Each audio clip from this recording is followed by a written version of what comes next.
Halo sahabatku, selamat datang kembali di channel Cerita Irfa. Hari ini kita akan membagikan kisah yang dijamin bakal bikin emosi kalian campur aduk, gregetan, tapi berujung sangat memuaskan di akhir cerita. Bayangkan saja, seorang istri ditampar dan diusir dari rumah oleh suaminya sendiri demi membela sang ibu mertua. Tapi, mereka lupa satu hal penting.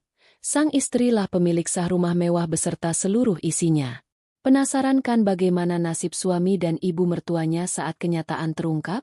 Eits, tapi sebelum kita masuk ke ceritanya yang super seru ini, pastikan kalian sudah tekan tombol like dan subscribe agar tidak ketinggalan kisah-kisah menarik lainnya dari kami. Biar kita makin akrab dan saling kenal. Yuk absen dulu di bawah. Tuliskan nama kalian, asal kota, dan kata hadir di kolom komentar. Contoh, Rina, Surabaya, hadir. Ayo, penuhi kolom komentar dengan kehadiran kalian. Sudah siap melihat pembalasan dendam yang paling elegan? Yuk, siapkan camilan, posisikan duduk senyaman mungkin, dan mari kita mulai ceritanya. Angin malam berhembus cukup kencang ketika mobil mewah berwarna hitam mengkilap perlahan memasuki pelataran rumah megah bergaya Eropa klasik. Pagar besi tinggi yang terbuka otomatis itu seolah menjadi batas antara kerasnya dunia luar dan neraka kecil yang setiap hari harus Hesti hadapi di dalam sana. Mesin mobil dimatikan, namun Hesti tidak langsung turun. Wanita dengan setelan blazer elegan itu menyandarkan kepalanya ke kemudi, memejamkan mata sejenak, mencoba mengusir rasa penat yang luar biasa setelah seharian penuh berkutat dengan tumpukan berkas, rapat pemegang saham, dan negosiasi bisnis yang menguras tenaga. Kepalanya berdenyut nyeri. Namun, ia tahu bahwa istirahat adalah kemewahan yang belum bisa ia nikmati malam ini. Dengan helaan napas panjang, Hesti meraih tas kerjanya, membuka pintu mobil, dan melangkah keluar. Suara hak sepatu tingginya beradu dengan lantai marmer teras rumah, menciptakan gema yang terasa kosong. Rumah ini sangat besar, dilengkapi dengan perabotan mewah dari luar negeri, lampu kristal gantung yang menyilaukan, dan karpet tebal yang harganya bisa membeli sebuah mobil baru. Semua ini adalah hasil keringatnya, darah, dan air matanya selama bertahun-tahun membangun perusahaan dari nol. Namun, di dalam rumah ini, ia tidak pernah diperlakukan sebagai seorang ratu, apalagi sebagai pemilik sah dari setiap jengkal kemewahan yang ada. Begitu Hesti mendorong pintu utama yang terbuat dari kayu jati berukir, hawa dingin dari pendingin ruangan langsung menyapanya. Sayangnya, hawa dingin itu tidak sebanding dengan sambutan yang menunggunya di ruang keluarga. Di atas sofa kulit asli keluaran terbaru, duduklah Bu Sekar.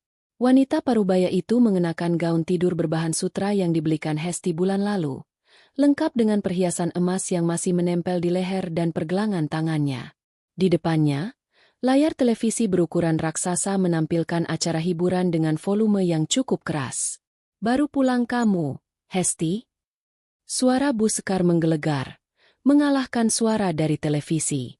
Nada bicaranya tajam, syarat akan sindiran dan ketidaksukaan yang tak pernah berusaha ia sembunyikan. Hesti menghentikan langkahnya, menekan dada untuk menahan emosi yang mulai mendidih. Iya, Bu. Hari ini ada banyak masalah di kantor. Beberapa klien membatalkan kontrak sepihak, jadi aku harus mengurus semuanya sampai larut malam. Jawab Hesti dengan suara pelan, mencoba menjaga sopan santun meskipun tubuhnya sudah terasa remuk. Bu Sekar mendengus sinis, sama sekali tidak peduli dengan penjelasan menantunya. Matanya menatap Hesti dari atas sampai bawah dengan tatapan meremehkan. Alasan saja kamu ini. Perempuan macam apa yang keluyuran sampai malam begini? Suami kamu itu sudah banting tulang kerja keras buat menghidupi kamu, ngasih fasilitas mewah, ngasih rumah sebesar ini. Bukannya di rumah melayani suami dan mertua, malah sibuk sendiri di luar nggak jelas juntrungannya. Dada Hesti terasa sesak mendengar tuduhan itu. Kalimat itu bagaikan kaset rusak yang terus diputar ulang setiap kali ia pulang telat. Suaminya, Brian, banting tulang, menghidupi dirinya, mengasih rumah sebesar ini? Hesti rasanya ingin tertawa sinis saat itu juga. Gaji Brian di perusahaan lamanya bahkan tidak cukup untuk membayar tagihan listrik bulanan dan biaya perawatan kolam renang di rumah ini. Pekerjaan Brian yang sekarang pun adalah berkat campur tangan Hesti yang diam-diam menanamkan modal di perusahaan temannya agar Brian bisa mendapatkan posisi manajer. Semua kemewahan ini, sertifikat tanah, BPKB mobil, hingga uang belanja harian, semuanya mutlak atas nama Hesti. Tapi demi menjaga harga diri suaminya di mata mertuanya, Hesti selalu mentransfer uang ke rekening Brian, membiarkan Brian yang menyerahkan uang tersebut kepada ibunya setiap bulan seolah-olah itu adalah hasil kerja kerasnya. "Ibu, tolong jangan bicara begitu. Aku kerja juga untuk kebutuhan di rumah ini." "Untuk apa?" "Untuk gengsi kamu sendiri kan?" potong Buskar dengan suara semakin tinggi. Wanita itu bangkit dari sofa, berjalan menghampiri Hesti dengan wajah marah. "Kamu pikir ibu nggak tahu? Kamu itu cuma mau pamer di depan teman-teman kamu kalau kamu wanita karir. Padahal kewajiban utama kamu itu ngurusin rumah. Lihat ini, AC di ruang tamu ini dari siang kurang dingin. Terus makanan di meja makan. Hambar semua. Kamu becus nggak sih nyari pembantu? Kalau perlu pecat saja dia besok pagi. Ganti yang baru. Ibu nggak mau makan makanan orang miskin seperti itu." Hesti memejamkan mata. Kepalanya semakin pusing. AC itu baru saja diservis minggu lalu, dan makanan yang disebut hambar itu adalah catering makanan sehat pesanan khusus karena Bu Sekar memiliki riwayat kolesterol tinggi. Tapi percuma menjelaskan hal itu kepada mertuanya. Di mata Bu Sekar, Hesti tidak akan pernah benar. Hesti selalu menjadi wanita kampung yang beruntung bisa dinikahi oleh putranya yang tampan dan sukses. "Baik, Bu. Besok aku akan panggil teknisi untuk mengecek AC-nya lagi. Dan soal makanan, nanti aku sampaikan ke pihak catering agar sedikit menyesuaikan bumbunya, tapi tetap harus rendah kolesterol untuk kesehatan ibu." Jawab Hesti mencoba setenang mungkin, mengalah demi menghindari keributan yang lebih besar. Namun, sifat mengalah Hesti justru dianggap sebagai kelemahan oleh Buskar. Wanita tua itu melipat tangannya di dada, menatap menantunya dengan angkuh. "Bukan cuma itu urusan kamu. Ibu mau bicara soal uang bulanan." Hesti menatap mertuanya dengan dahi berkerut. "Uang bulanan? Bukannya awal bulan kemarin sudah ditransfer, Bu? Jumlahnya juga sudah aku lebihkan 5 juta dari biasanya." "5 juta itu mana cukup, Hesti?" bentak Bu Sekar, matanya melotot tajam. "Kamu pikir biaya hidup zaman sekarang murah? Bulan depan ada arisan keluarga besar. Ibu didapuk jadi tuan rumah. Ibu butuh beli perhiasan baru, baju seragam yang bagus, belum lagi sewa catering yang mahal biar nggak malu-maluin keluarga kita. Teman-teman ibu itu semuanya orang kaya. Menantunya pada beliin barang branded. Masa ibu cuma pakai perhiasan yang ini-ini saja? Mau ditaruh di mana muka Brian kalau ibunya tampil gembel di depan teman-temannya?" Hesti terdiam. Jantungnya bergemuruh menahan amarah yang kian memuncak. Uang bulanan yang selama ini diberikan jumlahnya sudah sangat fantastis. Puluhan juta rupiah hanya untuk kebutuhan pribadi Bu Sekar di luar biaya makan dan fasilitas rumah yang semuanya ditanggung Hesti. Dan sekarang, mertuanya menuntut lebih hanya untuk ajang pamer yang tidak ada gunanya. "Bu, uang bulanan yang kemarin itu jumlahnya sudah sangat besar. Kalau untuk arisan, pakai saja uang yang ada. Keuangan sedang agak ketat bulan ini. Perusahaan sedang butuh banyak dana segar untuk proyek baru. Aku nggak bisa mengeluarkan uang lagi untuk hal-hal yang tidak mendesak," ucap Hesti dengan nada yang mulai tegas. Ia sudah lelah berpura-pura semuanya baik-baik saja. Mendengar penolakan itu, wajah Bu Sekar memerah padam. Ia menunjuk tepat ke depan wajah Hesti. "Oh, berani kamu ngatur-ngatur keuangan keluarga ini? Uang itu uang Brian, bukan uang kamu. Kamu itu cuma numpang hidup enak di sini. Istri macam apa kamu ini? Pelit sama mertua sendiri. Pantas saja sampai sekarang kamu nggak bisa ngasih cucu buat ibu. Orang hati kamu busuk. Kamu sengaja kan mau bikin ibu malu di depan teman-teman arisan." Hati Hesti seolah dihantam godam yang sangat besar. Hinaan tentang keturunan adalah luka paling dalam yang terus-menerus digaruk oleh mertuanya. Selama ini Hesti diam. Selama ini Hesti menelan semua cacian demi mempertahankan rumah tangganya, demi cinta butanya kepada Brian. Ia selalu berpikir suatu saat nanti kebaikannya akan membuka mata hati mertua dan suaminya. Tapi malam ini, sambil menatap wajah penuh kebencian dari Bu Sekar, sesuatu di dalam diri Hesti patah. Sesuatu yang selama ini mengikatnya dalam kesabaran yang tak berujung perlahan hancur berkeping-keping. Ia menyadari bahwa sehebat apapun ia berkorban, ia tidak akan pernah dihargai di rumah ini. Rumah yang ia beli dengan uangnya sendiri. Rumah yang sertifikatnya tertulis jelas atas nama Hesti Maharani. Hesti menurunkan tangan Bu Sekar yang menunjuk wajahnya perlahan-lahan. Ia tidak menunduk. Ia tidak menangis seperti biasanya. Hesti menatap langsung ke dalam mata mertuanya dengan tatapan yang sangat dingin dan kosong. Sebuah tatapan yang belum pernah ia tunjukkan sebelumnya. Di balik keheningan malam dan suara televisi yang masih menyala, sebuah rencana mulai terbentuk sempurna di kepala Hesti. Rencana untuk mengakhiri sandiwara menyakitkan ini. Rencana untuk mengambil kembali semua yang menjadi haknya, dan membiarkan mereka yang sombong terjatuh pada kenyataan yang paling pahit. Sinar matahari pagi yang menembus celah tirai beludru tebal di kamar utama sama sekali tidak memberikan kehangatan bagi Hesti. Wanita itu sudah terjaga sejak pukul 4 pagi, duduk diam di tepi ranjang dengan sepasang mata yang menatap lurus ke arah sosok pria yang tengah tertidur lelap di sebelahnya. Brian mendengkur halus. Wajahnya tampak begitu damai dan tanpa beban, seolah pertengkaran hebat yang terjadi semalam antara istrinya dan ibunya sama sekali tidak pernah terjadi. Hesti tersenyum getir dalam diam. Selama 3 tahun pernikahan mereka, begitulah cara Brian menghadapi badai. Menutup mata, menutup telinga, dan membiarkan Hesti berdiri di garis depan menghadapi semua tuntutan dan caci maki ibunya sendirian.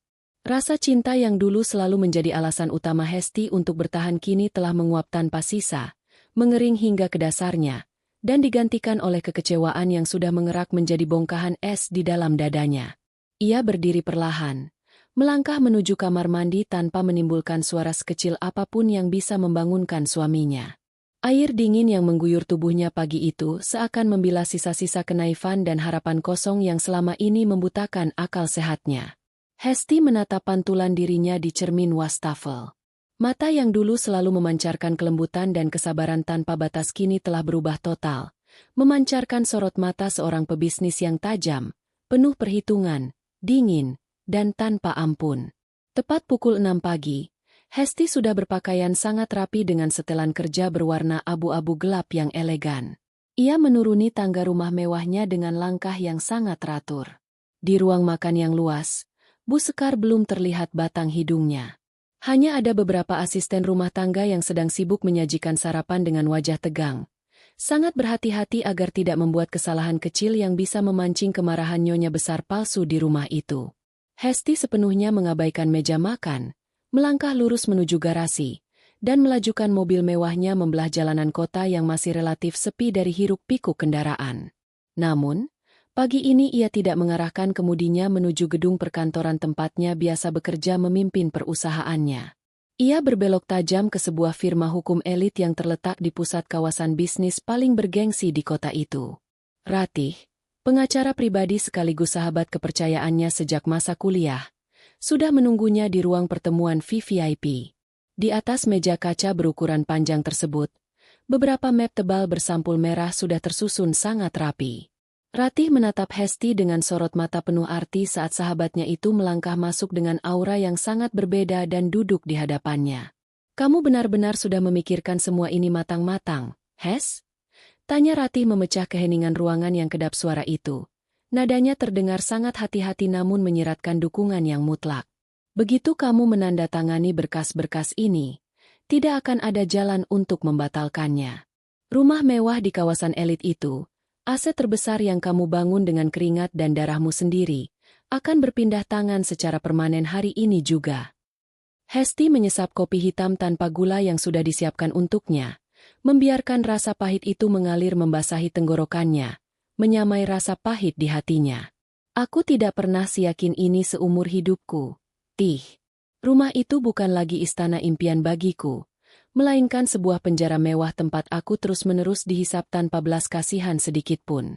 Mereka pikir aku ini hanyalah mesin pencetak uang yang tidak memiliki perasaan dan harga diri. Mereka lupa bahwa mesin pun bisa dimatikan paksa jika pemiliknya sudah merasa sangat muak." Ratih mengangguk pelan. Ia sangat memahami kedalaman luka sahabatnya itu karena ia tahu persis perjuangan Hesti dari bawah. Secara hukum, posisi kita tidak bisa diganggu-gugat oleh siapapun. Sertifikat hak milik rumah itu murni 100% tertulis atas nama Hesti Maharani. Pembeliannya dilakukan menggunakan dana dari rekening pribadimu yang buktinya sangat kuat. Bahkan jauh sebelum kamu dan Brian mendaftarkan pernikahan ke catatan sipil. Ditambah lagi, perjanjian pranikah kalian secara tegas memisahkan seluruh harta kekayaan. Brian dan ibunya sama sekali tidak punya hak sepeser pun. Bahkan tidak memiliki celah hukum sekecil debu untuk menuntutmu atau mengklaim aset tersebut di masa depan. Sangat bagus, jawab Hesti singkat dan dingin. Matanya tidak berkedip sedikit pun. Lalu, bagaimana dengan pembelinya? Apakah dia menyetujui syarat khusus yang aku ajukan secara sepihak semalam? Tepat saat Hesti menyelesaikan kalimatnya, pintu ruang pertemuan terbuka. Seorang pria parubaya dengan postur tubuh tegap, rambut yang mulai memutih namun ditata sangat rapi, dan setelan jas yang harganya setara dengan sebuah mobil melangkah masuk. Ia didampingi oleh 2 orang asisten berbadan besar dengan wajah yang sangat kaku. Pria itu adalah Pak Tito, salah satu raja properti paling disegani dan ditakuti di kota ini. Ia dikenal luas sebagai sosok pebisnis yang bertangan besi, sangat kejam dalam bernegosiasi, dan tidak pernah mau berurusan dengan drama picisan. Spesialisasinya adalah membeli properti bermasalah, rumah sitaan, atau aset-aset bernilai tinggi yang membutuhkan likuidasi cepat dengan pembayaran tunai, lalu membersihkan aset tersebut tanpa ampun untuk dijual kembali dengan harga selangit. Selamat pagi, Bu Hesti. Sapa Pak Tito dengan suara baritonnya yang berat dan berwibawa, menggema di seluruh sudut ruangan. Ia duduk di kursi seberang meja, menatap Hesti dengan pandangan menilai yang tajam. Pengacara Anda sudah menyampaikan penawaran yang sangat menarik tadi malam. Sebuah hunian premium di kawasan paling elit, dijual sangat cepat di bawah harga pasar, dengan sistem pembayaran tunai utuh hari ini juga. Dan tentu saja Bapak tidak lupa dengan syarat mutlak dari saya, Pak Tito. Hesti menatap langsung ke dalam mata pria tua itu tanpa sedikit pun keraguan atau rasa gentar. Bapak harus mengambil alih properti itu malam ini juga. Tepat pukul 8 malam. Bapak bebas membawa petugas keamanan perusahaan Bapak sebanyak apapun yang dibutuhkan.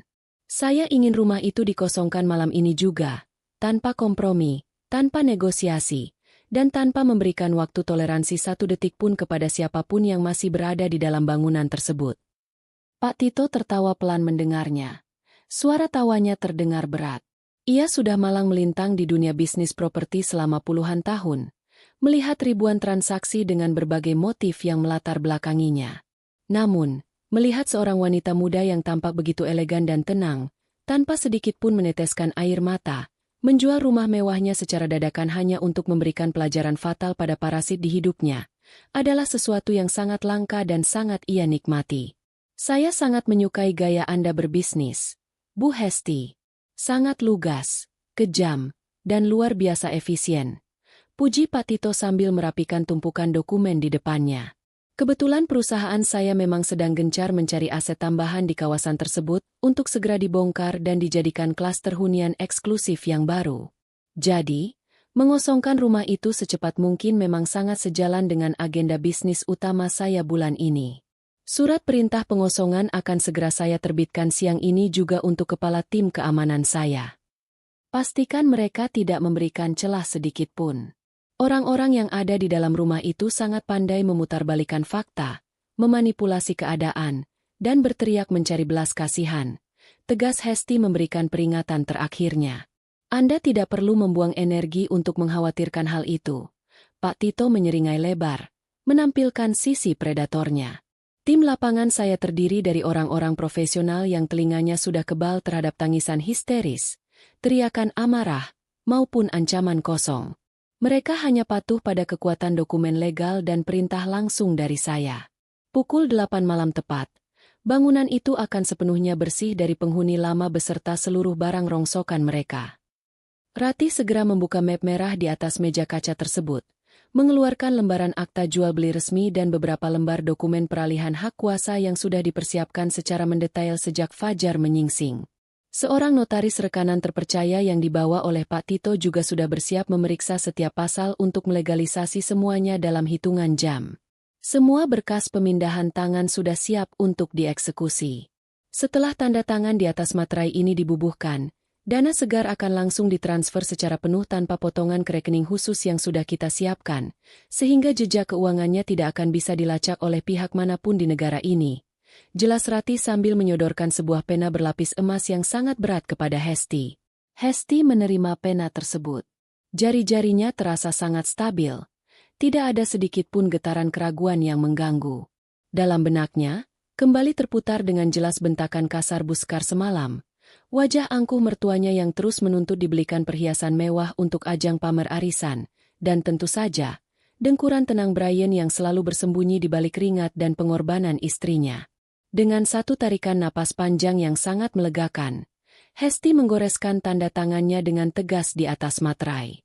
Lembar demi lembar ia selesaikan, secara resmi melepaskan aset berharganya yang bernilai puluhan miliar rupiah tersebut kepada sang raja properti.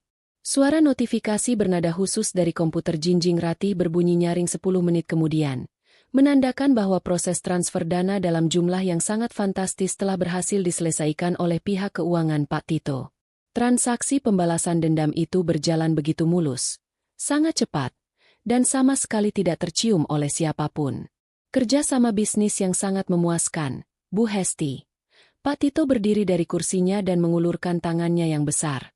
Sesuai dengan kesepakatan mutlak kita, tim lapangan saya akan mendobrak masuk ke lokasi tepat pukul 8 malam.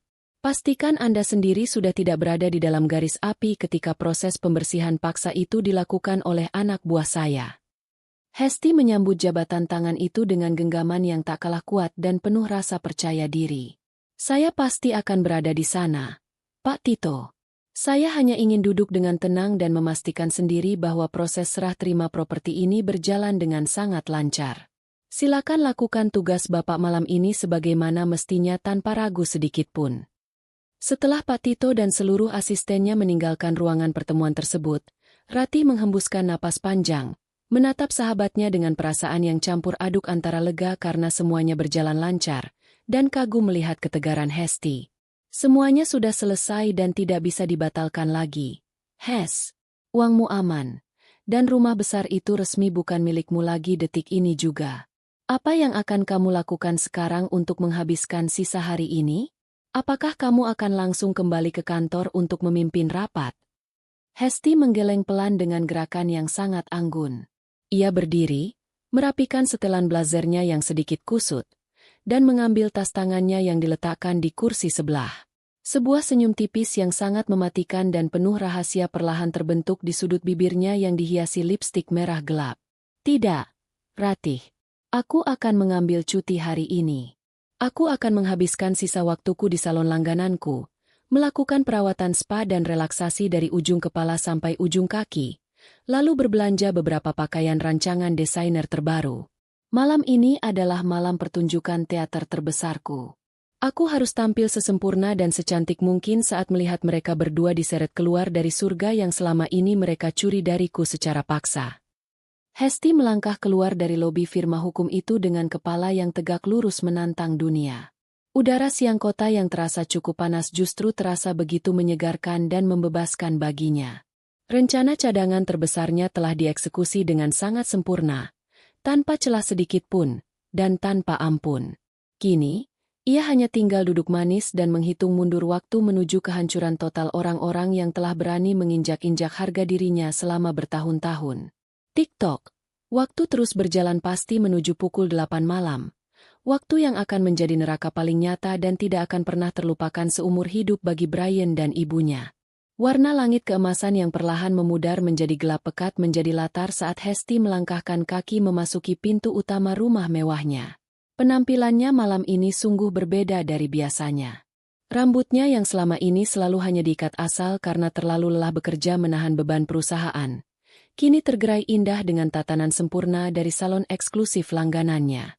Aroma parfum mahal menguar lembut dari tubuhnya, berpadu dengan gaun santai namun berkelas yang baru saja ia beli siang tadi sebagai hadiah kecil untuk memanjakan dirinya sendiri. Langkah kakinya terdengar sangat mantap dan berirama, Tidak ada lagi jejak kelelahan, ketakutan, atau beban kewajiban yang selama ini selalu membungkukkan bahunya setiap kali ia kembali ke tempat ini. Rumah besar dengan pilar-pilar kokoh ini tidak lagi terasa seperti sangkar emas yang mencekiknya perlahan, melainkan murni sebuah panggung sandiwara tempat ia akan menjadi sutradara tunggal yang memegang kendali penuh atas nasib para aktor tamaknya. Begitu Hesti melangkah lebih dalam masuk ruang keluarga, pemandangan yang tersaji di hadapannya sama sekali tidak berubah dari malam-malam penyiksaan sebelumnya. Bu Sekar duduk santai bersandar di sofa kulit buatan Italia. Namun kali ini bukan layar televisi yang menyita perhatiannya. Wanita parubaya itu tengah sibuk menggeser-geser layar sebuah tablet keluaran terbaru, ditemani secangkir teh chamomile hangat dan sepiring camilan impor yang disiapkan khusus oleh asisten rumah tangga. Melihat kedatangan Hesti dengan penampilan yang sangat mencolok, segar, dan memukau, raut wajah Bu Sekar seketika berubah masam. Rasa iri, dengki, dan ketidaksukaan yang mendalam selalu muncul setiap kali ia melihat menantunya tampil lebih bersinar dan lebih berkuasa daripada dirinya. Namun, malam ini ada hal lain yang jauh lebih penting baginya daripada sekadar mengkritik riasan wajah atau gaya berpakaian menantunya. Bagus sekali, akhirnya kamu ingat jalan pulang juga. Tegur Bu Sekar tanpa basa-basi, meletakkan cangkir tehnya dengan kasar ke atas meja kaca hingga menimbulkan bunyi dentingan tajam yang memecah keheningan ruangan. Sini kamu. Duduk di sini sekarang juga. Ibu mau bicara penting dan ibu tidak mau dengar alasan apapun. Jangan pura-pura sibuk atau alasan capek lembur kerja seperti biasanya. Ibu tahu kamu habis bersenang-senang menghamburkan uang di luar sana. Hesti sama sekali tidak membalas sindiran tajam itu. Ia hanya berjalan perlahan dengan keanggunan yang baru ia temukan kembali, lalu duduk tegak di sofa tunggal yang berhadapan langsung dengan mertuanya. Wajahnya sangat datar, sepasang matanya yang sudah sepenuhnya kehilangan pendar kasih sayang kini menatap lurus menembus wajah Bu Sekar, menunggu dengan sabar apa yang akan keluar dari mulut wanita yang tak pernah tahu arti kata bersyukur itu. Sambil duduk, tangan Hesti diam-diam melirik jam tangan mewahnya. Waktu terus berdetak. Semakin mendekati pukul 8 malam, waktu yang dijanjikan oleh sang raja properti untuk meruntuhkan seluruh kesombongan di rumah ini. Tanpa memedulikan keheningan menantunya, Bu Sekar langsung menyodorkan layar tabletnya dengan gerakan kasar ke arah wajah Hesti. Di layar yang menyala terang tersebut terpampang jelas gambar sebuah kalung berlian bertatahkan zamrud hijau yang sangat mewah dari sebuah butik perhiasan ternama dari luar negeri. Deretan angka 0 yang menunjukkan harga kalung tersebut sungguh fantastis dan tidak masuk akal. Cukup untuk membeli sebuah mobil keluarga keluaran terbaru secara tunai tanpa dicicil. Ibu sudah memutuskan dan tidak mau dibantah. Ibu mau kalung ini untuk dipakai ke acara arisan keluarga besar minggu depan. Ucap Bu Sekar dengan nada memerintah yang sangat mutlak, seolah ia sedang memesan segelas air putih di restoran. Teman-teman arisan ibu semuanya selalu pakai perhiasan keluaran terbaru setiap kali kita berkumpul. Ibu tidak mau kelihatan miskin atau diremehkan di depan mereka. Tadi sore ibu sudah menelepon pihak butik secara pribadi untuk memisahkan dan menyimpan kalung ini agar tidak dibeli oleh orang lain. Sekarang, kamu berikan kartu kredit limit tak terbatas milik Brian itu ke ibu. Ibu akan menyuruh supir untuk mengambil perhiasannya ke butik besok pagi-pagi sekali. Hesti menatap layar tablet itu sekilas dengan ekor matanya, lalu mengalihkan pandangannya kembali ke wajah keriput mertuanya yang penuh dengan ambisi buta. Kartu kredit limit tak terbatas milik Brian? Sebuah ironi yang sangat menggelikan dan membuat Hesti hampir tertawa terbahak-bahak saat itu juga. Kartu fisik itu memang diukir dengan nama Brian di atasnya. Namun tagihan ratusan juta yang membengkak setiap bulannya selalu dipotong secara otomatis dari rekening pribadi perusahaan Hesti. Brian bahkan tidak tahu menahu bagaimana cara membayar bunga bank yang mencekik akibat gaya hidup ibunya yang bertingkah seperti seorang ratu kerajaan itu. Tidak bisa, Bu, jawab Hesti akhirnya, dengan nada suara yang sangat tenang, mendatar, dan benar-benar kosong dari emosi. Aku tidak akan memberikan kartu kredit itu kepada ibu, dan aku juga sama sekali tidak akan menyetujui transaksi pembelian kalung tersebut. Tagihan kartu itu sudah sangat jauh melebihi batas kewajaran untuk bulan ini. Mendengar penolakan yang begitu langsung, tegas, dan tanpa keraguan sedikitpun itu, kedua mata Bu Sekar melebar seolah mau keluar dari kelopaknya. Ia mencondongkan tubuhnya ke depan, menatap Hesti seakan menantunya itu baru saja melakukan dosa besar yang tidak termaafkan di muka bumi. Apa kamu bilang barusan? Tidak bisa? Kamu sekarang sudah mulai berani menentang dan mengatur-atur ibu. Uang itu milik Brian, milik anak kandungku sendiri. Kamu sebagai istri tidak punya hak sedikit pun untuk melarang ibu menggunakan uang hasil jerih payah darah daging ibu sendiri.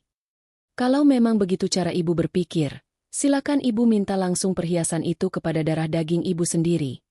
Balas Hesti, senyum tipis yang sangat sinis dan syarat akan ejekan perlahan tersungging di sudut bibirnya yang merah. Silakan ibu hubungi Brian sekarang juga. Suruh anak kebanggaan ibu itu yang membayar lunas kalung seharga ratusan juta tersebut dari gaji bulanannya. Bukankah menurut ibu selama ini, Brian adalah sosok pria sukses yang menafkahi seluruh kebutuhan rumah ini? Kalau memang kenyataannya begitu, tentu harga kalung itu hanya uang receh yang tidak ada artinya bagi dia, bukan? Wajah Bu Sekar seketika berubah memerah padam seperti kepiting rebus. Urat-urat tebal di leher dan pelipisnya mulai menonjol keras menahan amarah yang meledak-ledak. Jauh di lubuk hatinya, wanita tua itu tahu persis bahwa gaji Brian tidak akan pernah mampu menutupi 10% dari gaya hidup mewahnya yang rakus. Selama ini, ia selalu sengaja menekan Hesti karena ia tahu betul bahwa Hestilah pemegang kendali dan sumber keuangan yang sesungguhnya.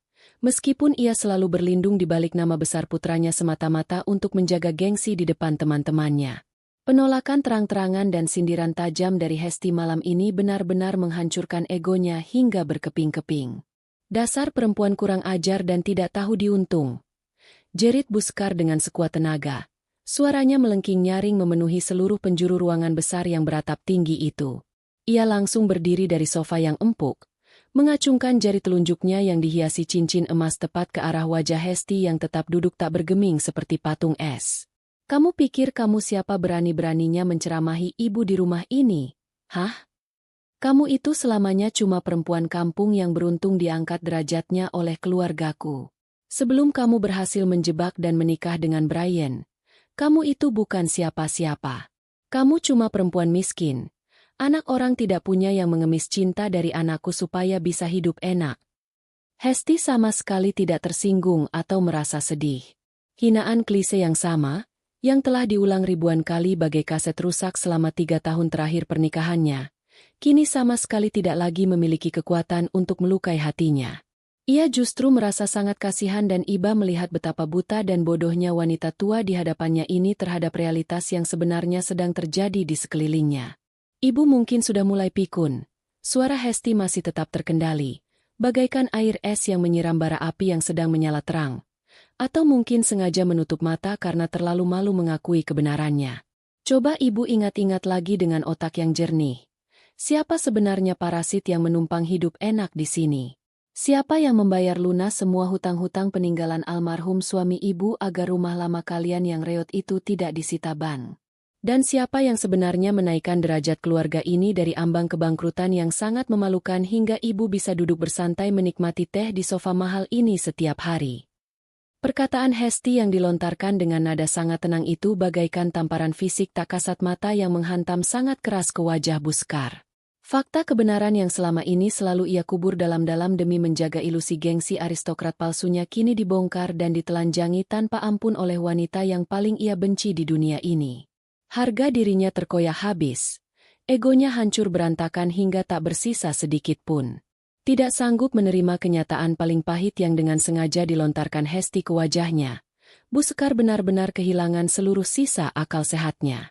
Tutup mulutmu yang kotor itu, perempuan mandul, teriak Bu Sekar semakin histeris. Tangannya dengan cepat menyambar cangkir teh yang masih tersisa setengah di atas meja, lalu membantingnya dengan sekuat tenaga ke lantai marmer di dekat kaki Hesti. Suara pecahan keramik bergema sangat keras. Serpihan tajam dan sisa teh berhamburan ke segala arah mengotori lantai yang mengkilap itu. Kamu pikir hanya karena kamu merasa punya sedikit uang hasil dari mencuri kerja keras Brian, kamu bisa bersikap sombong dan berkuasa di rumah ini? Kamu bahkan tidak bisa memberikan satupun keturunan untuk meneruskan nama keluarga kami. Perempuan cacat dan tidak berguna sepertimu seharusnya bersyukur setiap hari karena tidak diceraikan dan dibuang kembali ke jalanan tempat asalmu. Napas Bu Sekar memburu tak terkendali. Dadanya naik turun dengan sangat cepat akibat luapan emosi yang begitu menguasai. Matanya merah menyala penuh kebencian yang mendalam. Ia melangkah maju dengan cepat. Tangan kanannya terangkat tinggi ke udara seolah bersiap untuk melayangkan tamparan fisik yang keras kepada menantunya. Hesti tidak mundur 1 milimeter pun. Ia tidak berkedip. Matanya menatap tajam bagaikan sepasang pisau belati. Secara diam-diam menantang mertuanya untuk melakukan kesalahan fatal tersebut. Suasana di ruang keluarga itu terasa sangat panas, kaku, dan mencekam. Seolah pasokan oksigen di sekitarnya ikut terbakar habis oleh percikan amarah yang sudah sama sekali tak terkendali. Tepat pada detik yang sangat kritis, di mana ujung jari Buskar hampir saja menyentuh pipi Hesti, suara pintu utama yang dibuka dengan kasar dan tergesa-gesa dari luar memecah ketegangan yang mematikan tersebut. Langkah kaki sepatu kulit pria terdengar setengah berlari melintasi lorong memasuki ruangan.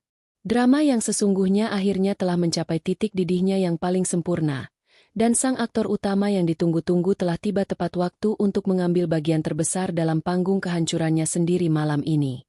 Langkah kaki yang tergesa-gesa itu memecah ketegangan yang nyaris meledak di ruang keluarga. Brian melangkah masuk dengan napas memburu. Dasinya sudah ditarik longgar dan jas kerjanya tersampir asal di lengan kiri. Wajahnya yang kelelahan seketika berubah mengeras saat matanya menangkap pemandangan di depannya. Pecahan cangkir keramik berserakan di atas lantai marmer, genangan teh membasahi karpet mahal, dan yang paling menyita perhatiannya adalah posisi ibunya yang berdiri dengan napas terengah-engah menghadap Hesti yang duduk tenang tanpa ekspresi. Perubahan atmosfer seketika terjadi.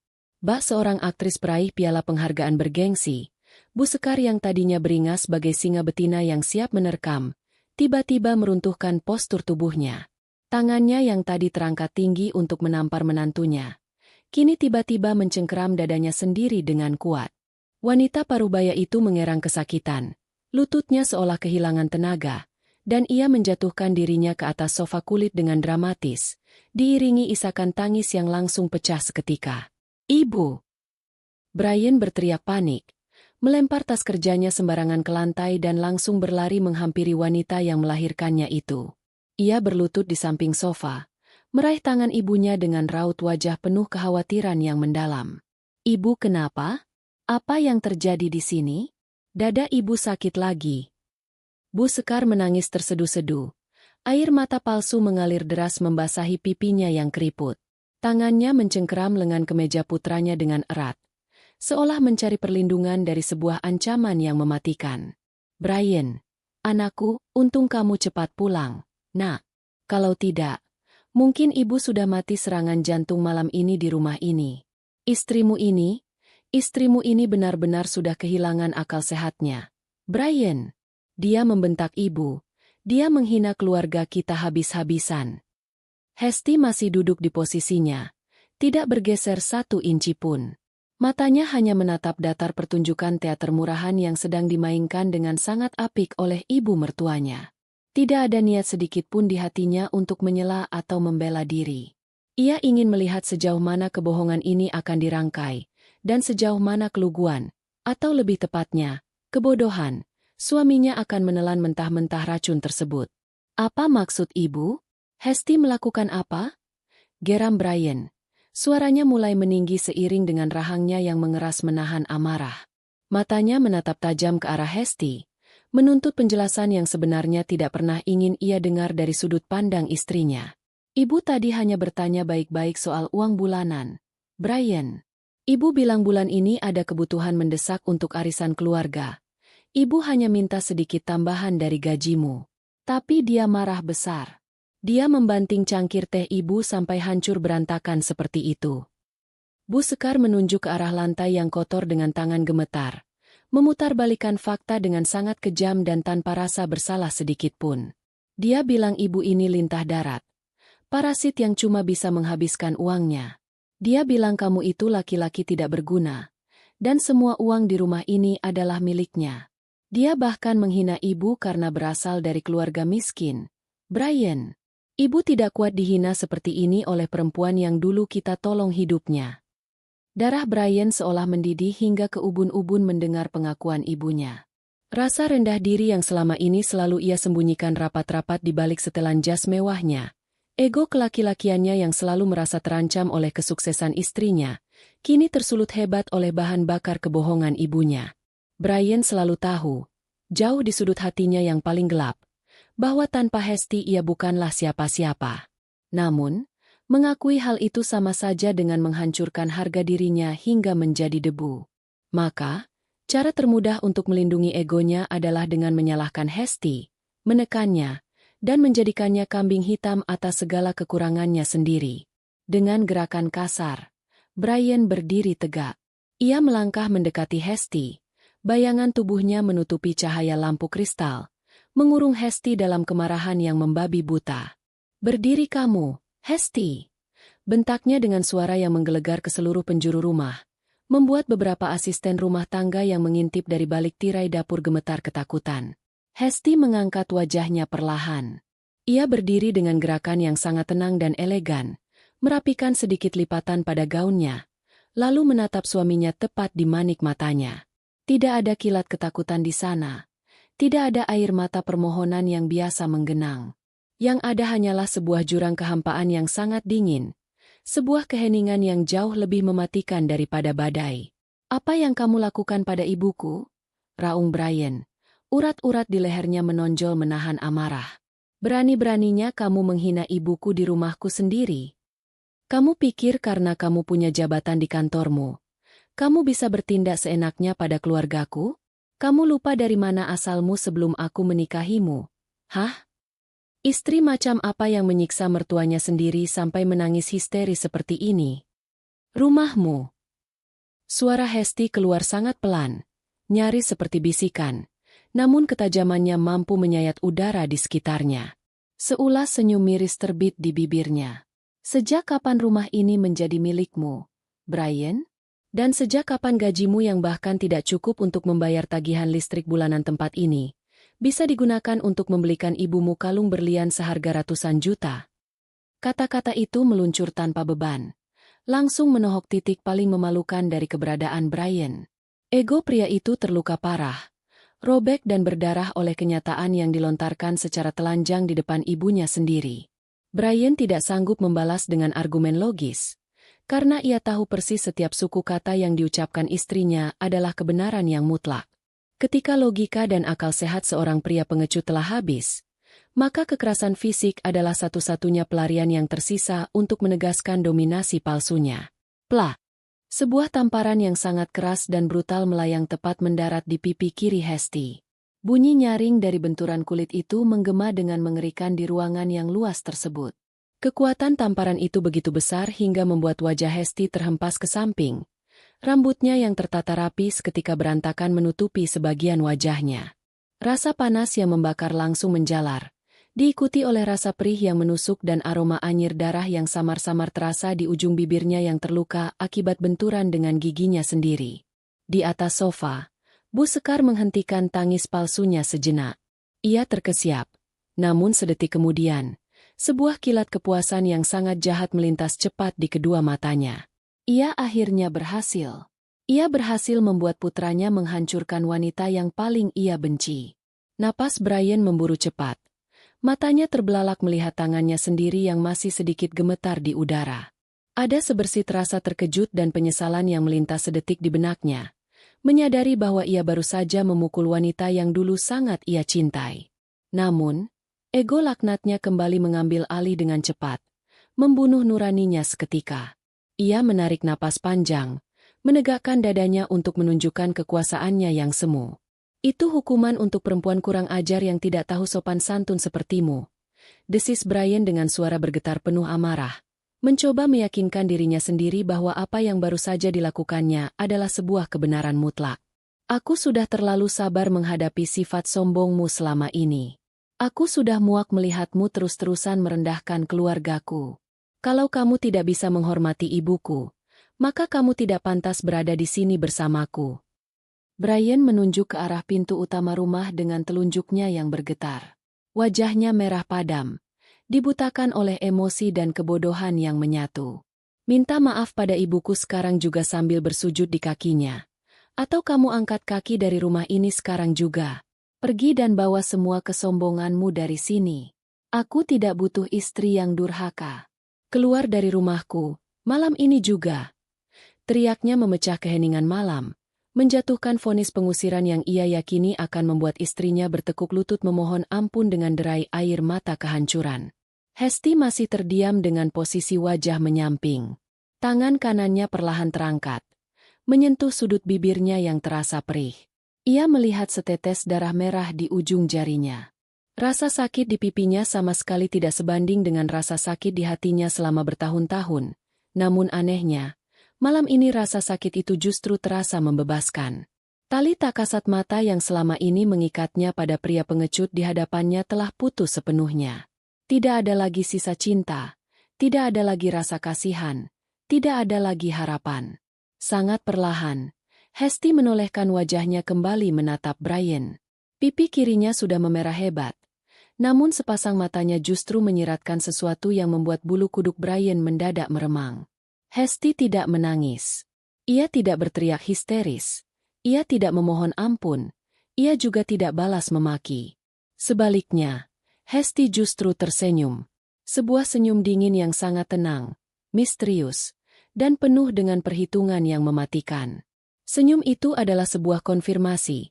Sebuah segel kepastian bahwa pria di hadapannya ini baru saja menandatangani surat kematian bagi masa depannya sendiri. Panggung telah disiapkan, aktor antagonis telah melakukan kesalahan fatalnya, dan kini tiba saatnya bagi sang sutradara untuk memberikan akhir cerita yang paling tragis namun sangat memuaskan. Hesti sama sekali tidak melangkah menuju pintu keluar seperti yang diperintahkan. Ia tetap berdiri tegak di sana, menunggu detik-detik terakhir yang akan meruntuhkan seluruh dunia Brian dan ibunya rata dengan tanah. Waktu hampir menunjukkan pukul 8 malam tepat, dan pertunjukan yang sesungguhnya baru saja akan dimulai. Keheningan yang mencekam dan terasa sangat pekat seketika menyelimuti seluruh penjuru ruang keluarga itu tepat setelah suara tamparan keras menggema. Udara di dalam ruangan yang biasanya terasa sejuk karena pendingin ruangan sentral, tiba-tiba berubah menjadi sangat pengap. Seolah pasokan oksigen baru saja tersedot habis oleh ketegangan yang memuncak. Brian berdiri mematung dengan napas yang memburu cepat. Telapak tangan kanannya yang baru saja ia gunakan untuk menghantam pipi istrinya masih menggantung di udara, sedikit bergetar. Alih-alih merasa puas atau merasa kembali memegang kendali sebagai seorang kepala rumah tangga, sebuah perasaan aneh dan tidak nyaman justru mulai merayap naik dari dasar perutnya. Pria itu mengharapkan tangisan. Ia mengharapkan Hesti hancur, jatuh berlutut, meratap, dan memohon ampun dengan air mata berlinang seperti perempuan-perempuan lemah yang sering ia tonton di layar televisi. Ia menginginkan validasi atas kekuasaannya yang semu. Namun, apa yang ia dapatkan justru sebaliknya. Hesti, wanita yang baru saja ia beri hukuman fisik paling merendahkan, sama sekali tidak meneteskan air mata walau setetes pun. Wajah cantiknya memang menyamping. Pipi kirinya memerah pekat dengan jejak jari yang tercetak jelas, dan sudut bibirnya mengeluarkan setitik darah segar. Namun, perlahan-lahan, Hesti menolehkan wajahnya kembali menatap Brian. Dan saat itulah Brian melihatnya, sebuah senyuman. Bukan senyuman sedih, apalagi senyuman penuh permohonan. Itu adalah senyuman paling dingin, paling mematikan, dan paling merendahkan yang pernah Brian lihat seumur hidupnya. Tatapan mata Hesti tidak menyiratkan rasa sakit, melainkan sebuah jurang kehampaan yang gelap, seolah ia sedang menatap seekor serangga kecil yang sebentar lagi akan ia singkirkan. Senyuman itu sukses membuat bulu kuduk Brian meremang tanpa alasan yang jelas, mengikis habis sisa-sisa keberanian palsu yang baru saja ia kumpulkan. Di atas sofa, Bu Sekar yang tadinya mengerang kesakitan dengan penuh drama, kini terdiam kaku. Matanya yang licik menatap menantunya dengan perasaan waspada dan kebingungan yang luar biasa. Wanita parubaya itu sudah sering menghadapi konflik. Ia pandai memanipulasi keadaan dan bersandiwara. Namun reaksi Hesti malam ini benar-benar di luar prediksi akal sehatnya. Orang normal yang ditampar dan diusir dari rumah akan panik, marah, atau menangis meronta-ronta. Namun Hesti justru berdiri dengan sangat anggun. Dengan gerakan yang teramat lambat dan tenang, Hesti mengangkat tangan kanannya, menggunakan ujung jarinya untuk mengusap setitik darah di sudut bibirnya. Ia melihat noda merah di jarinya sejenak, lalu kembali menatap suaminya yang masih mematung diselimuti kebingungan. Tanpa mengucapkan sepatah kata pun untuk membalas teriakan pengusiran suaminya, Hesti memutar tubuhnya. Namun, ia sama sekali tidak melangkah menuju pintu utama. Ia juga tidak berjalan menuju lantai 2 untuk masuk ke kamarnya dan mengemas barang-barangnya. Hesti justru melangkah dengan sangat tenang, melewati serpihan cangkir teh yang berserakan di lantai marmer, lalu kembali duduk di atas sofa tunggal berbahan kulit itu. Ia menyandarkan punggungnya dengan nyaman, menyilangkan kakinya dengan elegan, dan meletakkan kedua tangannya di atas pangkuan. Ia duduk di sana dengan postur seorang pemilik kekuasaan absolut yang sedang bertahta, menguasai ruangannya sendiri, sama sekali tidak terlihat seperti seseorang yang baru saja diusir dengan kasar. Melihat tindakan pembangkangan yang begitu nyata dan meremehkan itu, darah Brian kembali mendidih. Rasa takut sesaat yang tadi sempat menyergapnya seketika tergantikan oleh amarah yang berlipat ganda, karena merasa diabaikan secara terang-terangan. Ego lelakinya memberontak keras.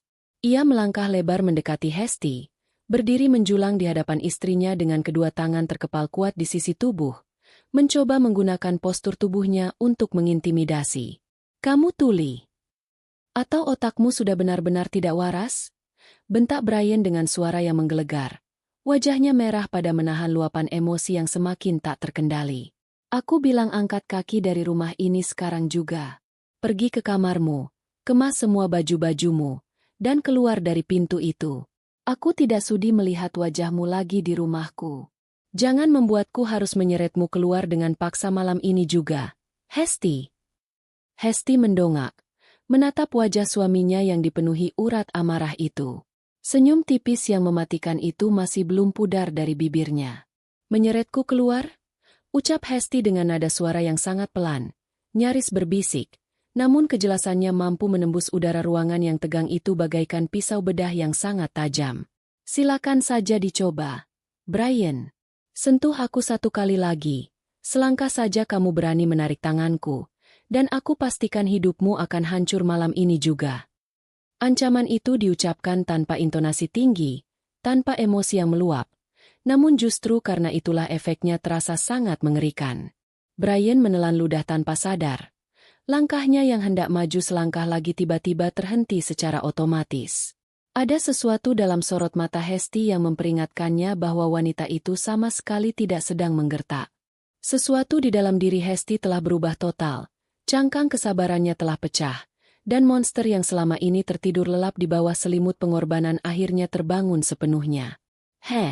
Perempuan tidak tahu malu." Tiba-tiba suara Bu Sekar memecah ketegangan antara suami istri tersebut. Ibu mertua itu tidak tahan lagi melihat putranya tampak bimbang dan ragu. Ia bangkit dari sofanya, menudingkan jarinya dengan kasar ke arah Hesti. "Sudah diusir masih saja berani duduk santai di situ. Kamu pikir kami takut dengan ancaman kosongmu itu?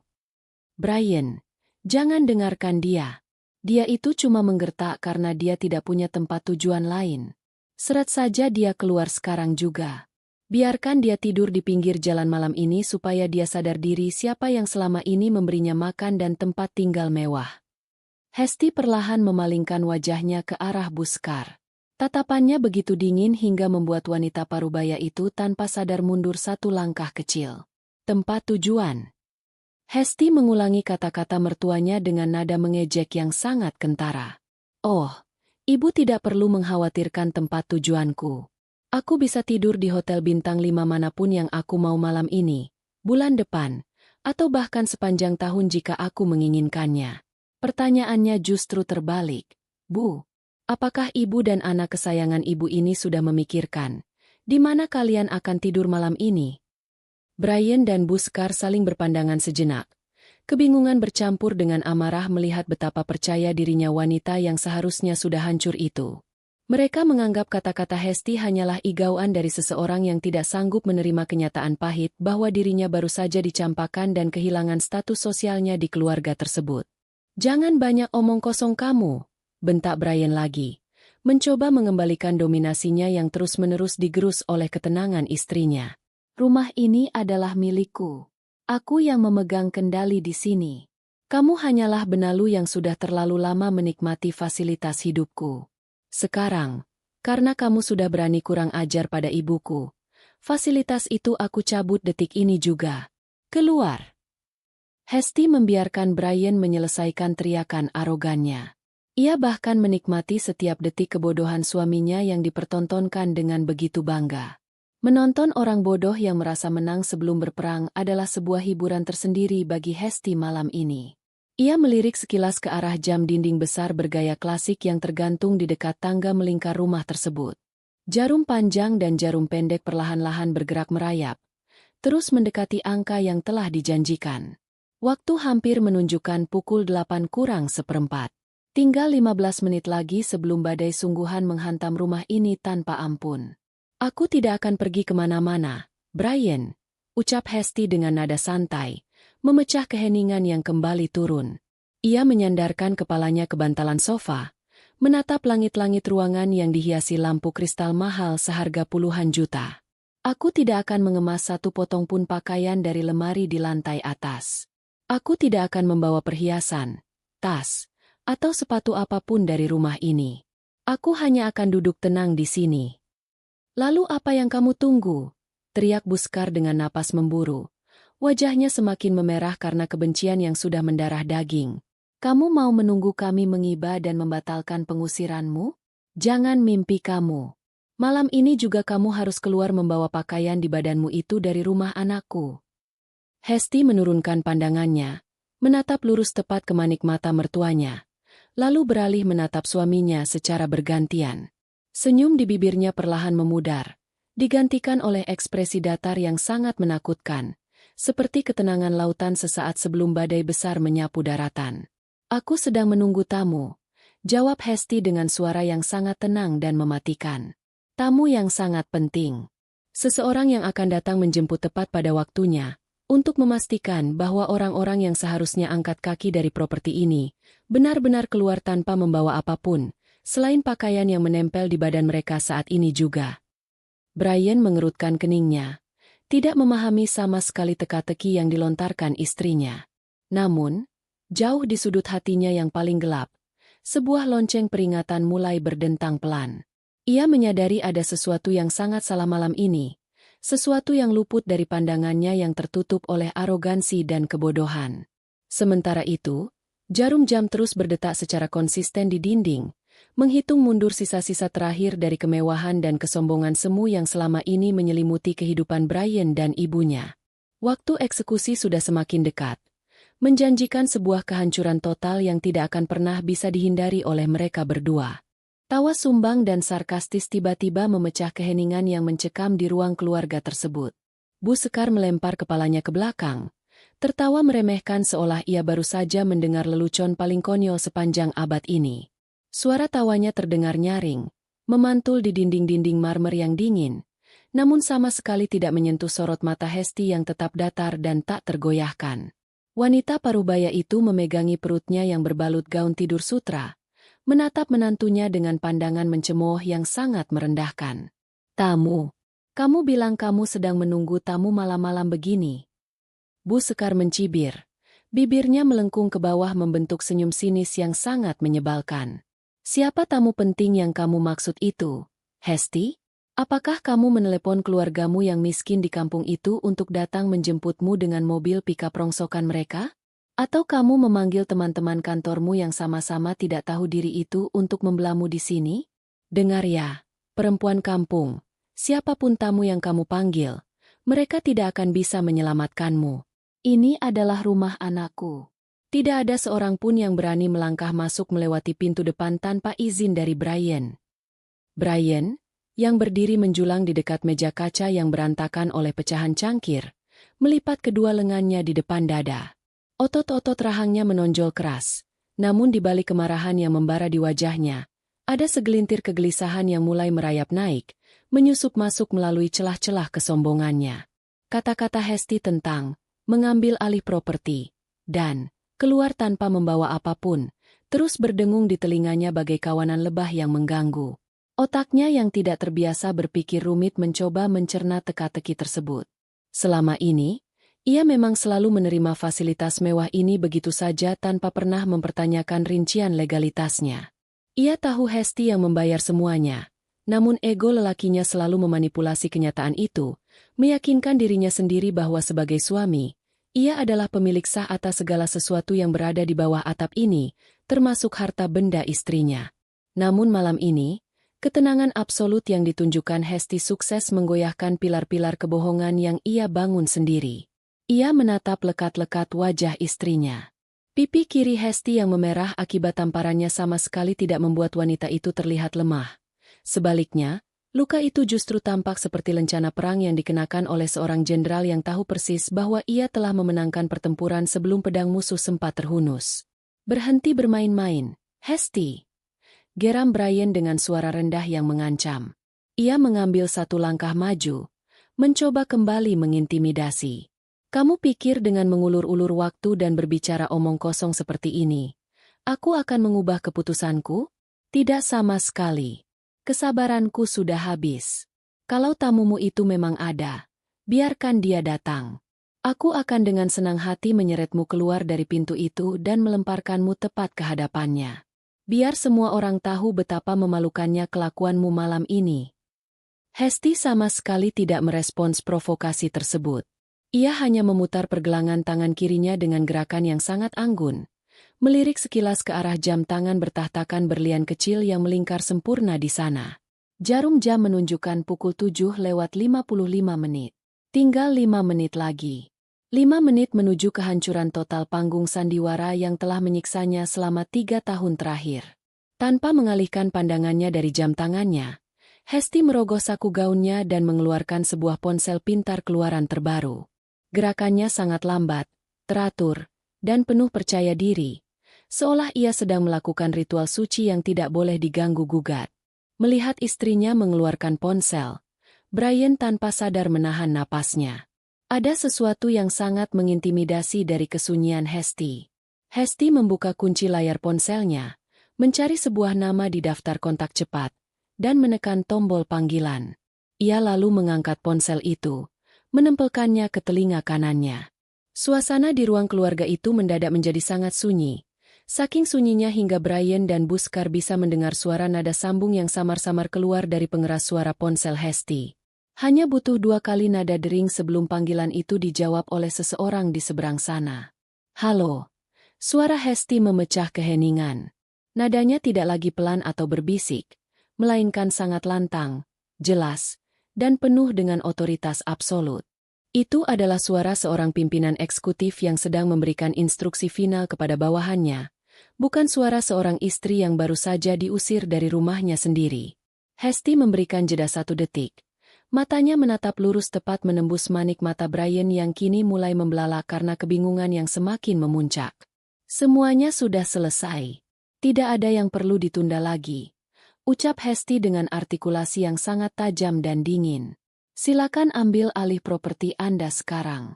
Lakukan prosedur pengosongan sesuai kesepakatan awal kita. Tanpa toleransi." Setelah mengucapkan kalimat mematikan tersebut, Hesti langsung memutuskan sambungan telepon tanpa menunggu balasan dari pihak seberang. Ia kembali memasukkan ponselnya ke dalam saku gaunnya dengan tenang, lalu melipat kedua tangannya di depan dada, menatap suami dan ibu mertuanya dengan senyum kemenangan yang sangat mengerikan. "Properti?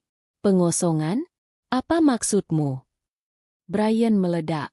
Amarahnya kembali tersulut hebat, namun kali ini bercampur dengan kepanikan yang tidak bisa ia sembunyikan lagi.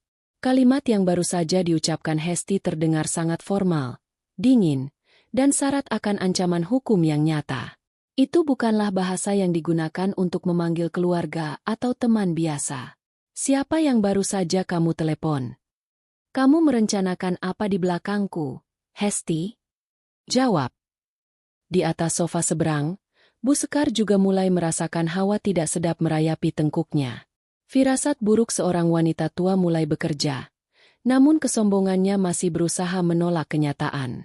"Halah, jangan dengarkan dia, Brian. Dia cuma bersandiwara. Dia sengaja bicara aneh-aneh supaya kamu takut dan membatalkan niatmu mengusirnya. Dasar perempuan ular, tukang manipulasi. Brian, ibu tidak mau tahu. Seret dia keluar sekarang juga sebelum dia membuat lebih banyak masalah di rumah kita." Teriakan ibunya berhasil mengembalikan keberanian palsu Brian. Ya, ini rumahnya. Tidak ada yang bisa mengusirnya atau mengambil alih apapun dari tangannya. Merasa dipermainkan secara brutal oleh taktik psikologis istrinya, Brian mengepalkan kedua tangannya hingga buku-buku jarinya memutih. Ia melangkah lebar. Niatnya kini sudah bulat untuk menggunakan kekerasan fisik demi menarik Hesti berdiri dan melemparnya keluar dari pintu utama malam itu juga. Kamu benar-benar sudah menguji batas kesabaranku, Hesti. Raung Brian, tangannya terulur ke depan dengan kasar, berniat mencengkeram lengan gaun istrinya. Namun, tepat sepersekian detik sebelum jari-jari tangan Brian berhasil menyentuh kain gaun Hesti, sebuah suara gemuruh yang sangat asing dan berat terdengar memecah keheningan malam dari arah luar rumah. Itu bukan suara satu atau dua kendaraan biasa. Itu adalah suara deru mesin diesel dari beberapa mobil berukuran besar yang melaju beriringan dan berhenti tepat di pelataran rumah mewah tersebut. Seketika, langkah Brian terhenti di udara. Tangannya menggantung kaku. Kepalanya refleks menoleh ke arah jendela kaca berukuran raksasa yang menghadap ke taman depan. Dari balik tirai tipis yang menutupi jendela tersebut, Brian dan Buskar bisa melihat sorot lampu depan dari setidaknya 3 buah mobil besar yang menyilaukan mata, menyorot tajam menembus kegelapan malam dan menyapu halaman depan rumah mereka yang luas. Buskar terkesiap. Tubuhnya langsung menegang kaku di atas sofa. Matanya melotot lebar menatap kilatan cahaya dari luar jendela. Suasana yang tadinya didominasi oleh amarah Brian kini seketika berubah menjadi ketegangan yang sangat mencekam dan penuh tanda tanya. Suara mesin mobil-mobil itu dimatikan secara serentak. Kemudian, disusul oleh suara pintu mobil yang dibuka dan dibanting menutup secara bersamaan. Buk, buk, buk. Rentetan suara bantingan pintu itu disusul oleh derap langkah kaki-kaki kokoh yang jumlahnya tidak sedikit, berjalan serempak dan berirama melewati jalan setapak berbatu, menuju langsung ke arah teras utama rumah. Dada Brian bergemuruh hebat. Jantungnya berdetak 2 kali lipat lebih cepat. Siapa orang-orang ini? Apa yang mereka lakukan di rumahnya malam-malam begini? Ia menatap Hesti dengan sorot mata panik yang mempertanyakan segalanya. Namun, istrinya itu hanya duduk tenang, masih mempertahankan senyum misteriusnya yang mematikan, sama sekali tidak terganggu oleh keributan yang terjadi di luar.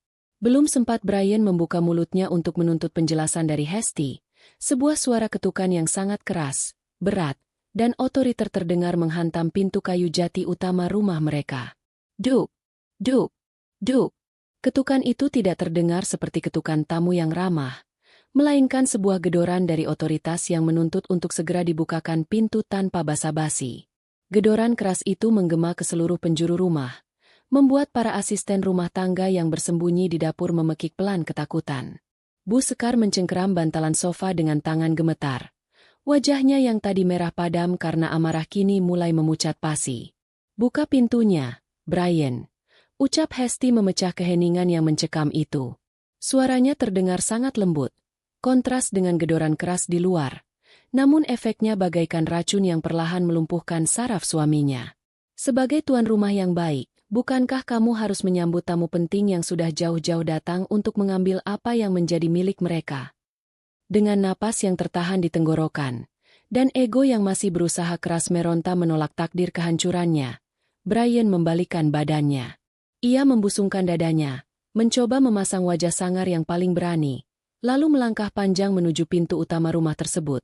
Sama sekali tidak menyadari bahwa begitu ia memutar gagang pintu itu, neraka dunia yang sesungguhnya sudah siap menelannya hidup-hidup. Gagang pintu utama yang terbuat dari kuningan solid itu terasa dingin dalam genggaman Brian. Dengan satu hentakan napas kasar yang dipenuhi sisa-sisa arogansi, ia memutar gagang tersebut dan menarik daun pintu kayu jati berukir itu terbuka lebar. Angin malam yang membawa hawa dingin seketika berhembus kencang menerobos masuk, menerpa wajahnya, dan membuat ujung dasinya yang sudah melonggar berkibar pelan. Cahaya lampu sorot dari 3 kendaraan besar tipe sport utility vehicle yang terparkir sembarangan di pelataran rumahnya langsung menyilaukan pandangan, memaksa Brian menyipitkan mata dan mengangkat satu tangan untuk menghalau kilauan cahaya tajam tersebut. Namun, bukan cahaya lampu itu yang membuat jantung Brian seolah berhenti berdetak selama 1 detik penuh, melainkan siluet beberapa sosok manusia yang berdiri tegak layaknya patung bernyawa tepat di depan anak tangga teras rumahnya. Di barisan paling depan, berdiri seorang pria parubaya yang memancarkan aura kekuasaan absolut yang begitu pekat, hingga membuat udara di sekitarnya terasa berat untuk dihirup. Pria itu adalah Pak Tito. Balutan setelan jas berwarna gelap yang melekat sempurna di tubuh tegapnya jelas bukan pakaian sembarangan. Potongannya sangat rapi dan berkelas, menandakan harga yang jauh di luar jangkauan dompet Brian. Rambutnya yang mulai memutih disisir rapi ke belakang, membingkai wajah keras yang dihiasi gurat-gurat ketegasan seorang tiran di dunia bisnis. Sorot matanya sangat tajam, dingin, dan menusuk, menatap lurus ke arah Brian seolah pria yang merasa menjadi tuan rumah itu hanyalah seonggok debu tak berharga yang menghalangi jalannya. Di belakang pria itu, berdiri 4 orang pria bertubuh besar dan tegap. Mereka mengenakan seragam safari berwarna hitam kelam, berdiri dengan postur siaga penuh. Otot-otot mereka tampak menonjol di balik kain seragam, dengan wajah kaku tanpa ekspresi yang memancarkan ancaman fisik yang sangat nyata. Seluruh keberanian palsu yang baru saja Brian kumpulkan dengan susah payah di ruang keluarga seketika runtuh berserakan di bawah tatapan Pak Tito. Naluri primitifnya sebagai seorang pria yang merasa wilayah kekuasaannya diinvasi mencoba memberontak, namun bahasa tubuhnya justru mengkhianatinya. Langkah Brian tertahan di ambang pintu. Tangannya masih mencengkeram erat daun pintu seolah itu adalah satu-satunya pelindung yang ia miliki dari bahaya yang mengancam di luar sana. Ia mencoba membusungkan dada, menegakkan bahunya untuk menunjukkan otoritas. Namun di hadapan predator sesungguhnya seperti Pak Tito, postur Brian hanya terlihat seperti seekor hewan kecil yang sedang ketakutan. "Siapa kalian?" bentak Brian akhirnya, memaksakan suaranya keluar sekeras mungkin untuk menutupi getaran kepanikan yang mulai merayap di tenggorokannya. "Apa-apaan ini? Berani-beraninya kalian masuk ke pekarangan rumah orang malam-malam begini tanpa izin. Ini properti pribadi. Kalian tidak lihat papan peringatan di depan gerbang. Keluar kalian dari halaman rumahku sekarang juga, atau aku akan langsung memanggil polisi atas tuduhan masuk tanpa izin dan perbuatan tidak menyenangkan." Ancaman yang dilontarkan dengan nada tinggi itu sama sekali tidak membuahkan reaksi yang diharapkan. Pak Tito tidak bergeming.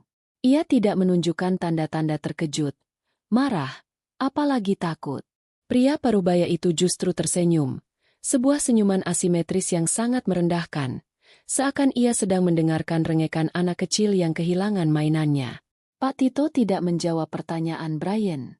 Ia justru melangkahkan kakinya yang dibalut sepatu kulit buatan Italia menaiki anak tangga teras. Langkah demi langkah dengan ritme yang sangat teratur dan tenang. Setiap ketukan hak sepatunya di atas marmer teras terdengar seperti ketukan palu hakim yang sedang membacakan vonis kematian bagi kesombongan Brian. Melihat pria asing itu terus maju tanpa mengindahkan teriakannya, Brian secara refleks melangkah mundur. Ia mencoba menahan daun pintu agar tidak terbuka lebih lebar. Namun salah satu pria berbadan besar yang berdiri di belakang Pak Tito dengan sigap melangkah maju dan menahan daun pintu tersebut dengan satu tangan kirinya saja. Kekuatan pria berseragam hitam itu begitu besar hingga dorongan sekuat tenaga Brian sama sekali tidak ada artinya. Pintu utama itu kini terbuka sepenuhnya, menghilangkan batas terakhir yang melindungi Brian dari dunia luar. Pak Tito melangkah melewati ambang pintu dengan gerakan yang sangat leluasa, memasuki ruang depan yang dihiasi lukisan mahal dan guci antik, sementara 4 orang pengawalnya menyusul di belakang, menyebar dengan cepat dan taktis untuk mengamankan area sekitar pintu masuk bagaikan pasukan khusus yang sedang melakukan penyergapan. "Hei, apa yang kalian lakukan? Aku bilang keluar!" Brian berteriak semakin histeris. Suaranya kini pecah karena panik yang luar biasa. Ia menoleh ke arah ruang keluarga, berharap mendapatkan bantuan. Namun yang ia lihat hanyalah ibunya yang berdiri kaku di dekat sofa dengan wajah sepucat kertas. Mendengar keributan yang semakin membesar di pintu depan, Bu Sekar akhirnya memaksakan kakinya yang gemetar untuk melangkah mendekat. Sisa-sisa arogansinya sebagai wanita yang selalu merasa dihormati di lingkungan arisannya mencoba mengambil alih. Ia berkacak pinggang, menatap tajam ke arah Pak Tito dan para pengawalnya yang kini telah berdiri dengan angkuh di dalam rumahnya. "Kalian ini perampok ya?" teriak Bu Sekar dengan suara melengking tajam, menunjuk tepat ke wajah Pak Tito. "Kurang ajar sekali kalian masuk ke rumah orang kaya sembarangan. Kalian tidak tahu siapa kami." Anakku ini manajer di perusahaan besar. Kami punya banyak koneksi orang penting. Berani kalian macam-macam di sini. Besok pagi kalian semua sudah membusuk di dalam penjara. Brian, cepat ambil telepon genggammu. Hubungi komandan polisi kenalan temanmu itu.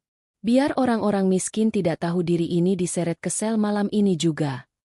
Alih-alih merasa terintimidasi oleh ancaman murahan tersebut, Pak Tito justru tertawa pelan. Tawanya terdengar berat dan sangat dalam, bergema di ruangan besar itu, menenggelamkan suara nyaring Bu Sekar seketika. Ia menggelengkan kepalanya perlahan, memandang ibu dan anak itu dengan tatapan kasihan yang teramat sangat. Di mata Pak Tito, Brian dan Bu Sekar tak ubahnya seperti dua ekor badut yang sedang melakukan pertunjukan komedi tragis di atas panggung yang sebentar lagi akan runtuh. Polisi? Ulang Pak Tito dengan suara baritonnya yang menenangkan namun sangat mematikan. Ia melangkah sedikit lebih dalam ke arah ruang keluarga. Matanya menyapu seluruh perabotan mewah di sekitarnya dengan tatapan menilai. Silakan saja. Hubungi seluruh pihak kepolisian di kota ini jika itu bisa membuat Anda berdua merasa lebih tenang. Tapi saya rasa, pihak berwajib akan sangat setuju dengan tindakan saya malam ini. Karena menurut hukum di negara ini, pemilik sah dari sebuah properti memiliki hak mutlak penuh untuk mengusir siapapun yang menumpang hidup di tanah dan bangunannya tanpa izin. Kalimat panjang yang diucapkan dengan sangat jelas, terstruktur, dan penuh penekanan itu membuat Brian dan Bu Sekar terdiam mematung. Otak mereka yang sedang dipenuhi amarah berusaha keras memproses makna dari susunan kata tersebut. Pemilik sah? Menumpang hidup? Mengusir? Kosakata itu berputar-putar di dalam kepala Brian, menciptakan kebingungan yang semakin pekat. Sebelum Brian sempat membuka mulutnya untuk menyangkal, sesosok wanita melangkah keluar dari balik bayang-bayang para pengawal bertubuh besar di ambang pintu. Wanita itu mengenakan setelan blazer formal yang sangat rapi, rambutnya diikat rapi ke belakang, dan di lengannya, ia mendekap sebuah map tebal berwarna merah menyala. Ia adalah Ratih, pengacara pribadi sekaligus sahabat terdekat Hesti. Kehadiran Ratih di tempat itu seperti kepingan teka-teki terakhir yang merangkai gambaran kehancuran di depan mata Brian. Brian sangat mengenal Ratih. Ia tahu persis siapa wanita ini dan profesi apa yang ditekuninya. Kehadiran seorang pengacara top bersama sekelompok pria berwajah keras di tengah malam sudah pasti bukan untuk sekadar berkunjung atau minum teh bersama. Ada urusan hukum yang sangat besar sedang terjadi di sini, urusan yang sama sekali tidak ia ketahui. Selamat malam, Saudara Brian. Dan selamat malam, Ibu Sekar. Sapa Ratih dengan suara formal, dingin, dan sama sekali tidak menyiratkan keramahan layaknya seorang tamu. Ia berdiri di sebelah kiri Pak Tito, membuka map merah yang sedari tadi didekapnya, dan mengeluarkan tumpukan dokumen resmi yang dicetak di atas kertas bersegel negara. Saya berada di sini malam ini dalam kapasitas saya sebagai kuasa hukum resmi dari pihak penjual, sekaligus mendampingi klien baru saya, Bapak Tito, selaku pembeli tunggal dan pemilik sah yang baru atas properti yang saat ini sedang Anda berdua injak. Pernyataan Ratih bagaikan sambaran petir di siang bolong yang menghantam tepat di atas kepala Brian. Pria itu terhuyung mundur satu langkah. Wajahnya yang tadi merah padam seketika kehilangan seluruh aliran darahnya, berubah pucat pasi seperti mayat. Matanya melebar tak percaya menatap dokumen yang dipegang oleh Ratih. Tangannya gemetar hebat. Napasnya tersengal-sengal mencari pasokan udara yang tiba-tiba terasa sangat tipis. Pemilik baru? Penjual. Brian mengulang kata-kata itu dengan suara yang parau dan bergetar hebat. Kebingungan, ketakutan, dan penyangkalan bercampur aduk menjadi satu dalam benaknya. Ia menoleh ke arah ibunya, namun Bu Sekar juga sama terkejutnya. Mulut wanita tua itu terbuka namun tidak ada satupun suara yang keluar dari tenggorokannya. Brian kemudian menatap kembali ke arah Ratih. Matanya memancarkan keputusasaan yang mendalam. Omong kosong apa yang sedang kamu bicarakan, Ratih? Ini rumahku. Aku kepala keluarga di sini. Tidak ada satupun transaksi jual-beli yang terjadi tanpa tanda tanganku. Kalian pasti mencoba menipuku. Kalian memalsukan dokumen-dokumen itu, kan? Ratih sama sekali tidak tersinggung oleh tuduhan kasar tersebut. Ia justru tersenyum sangat tipis, Sebuah senyuman profesional yang sering ia gunakan saat menghadapi pihak lawan yang sedang dalam posisi terpojok tanpa harapan di ruang sidang. Dengan gerakan yang sangat tenang, Ratih merapikan letak kacamatanya, lalu menatap lurus ke dalam mata Brian yang penuh ketakutan. Anda tampaknya mengalami amnesia yang sangat parah mengenai status finansial Anda sendiri di dalam pernikahan ini, Saudara Brian.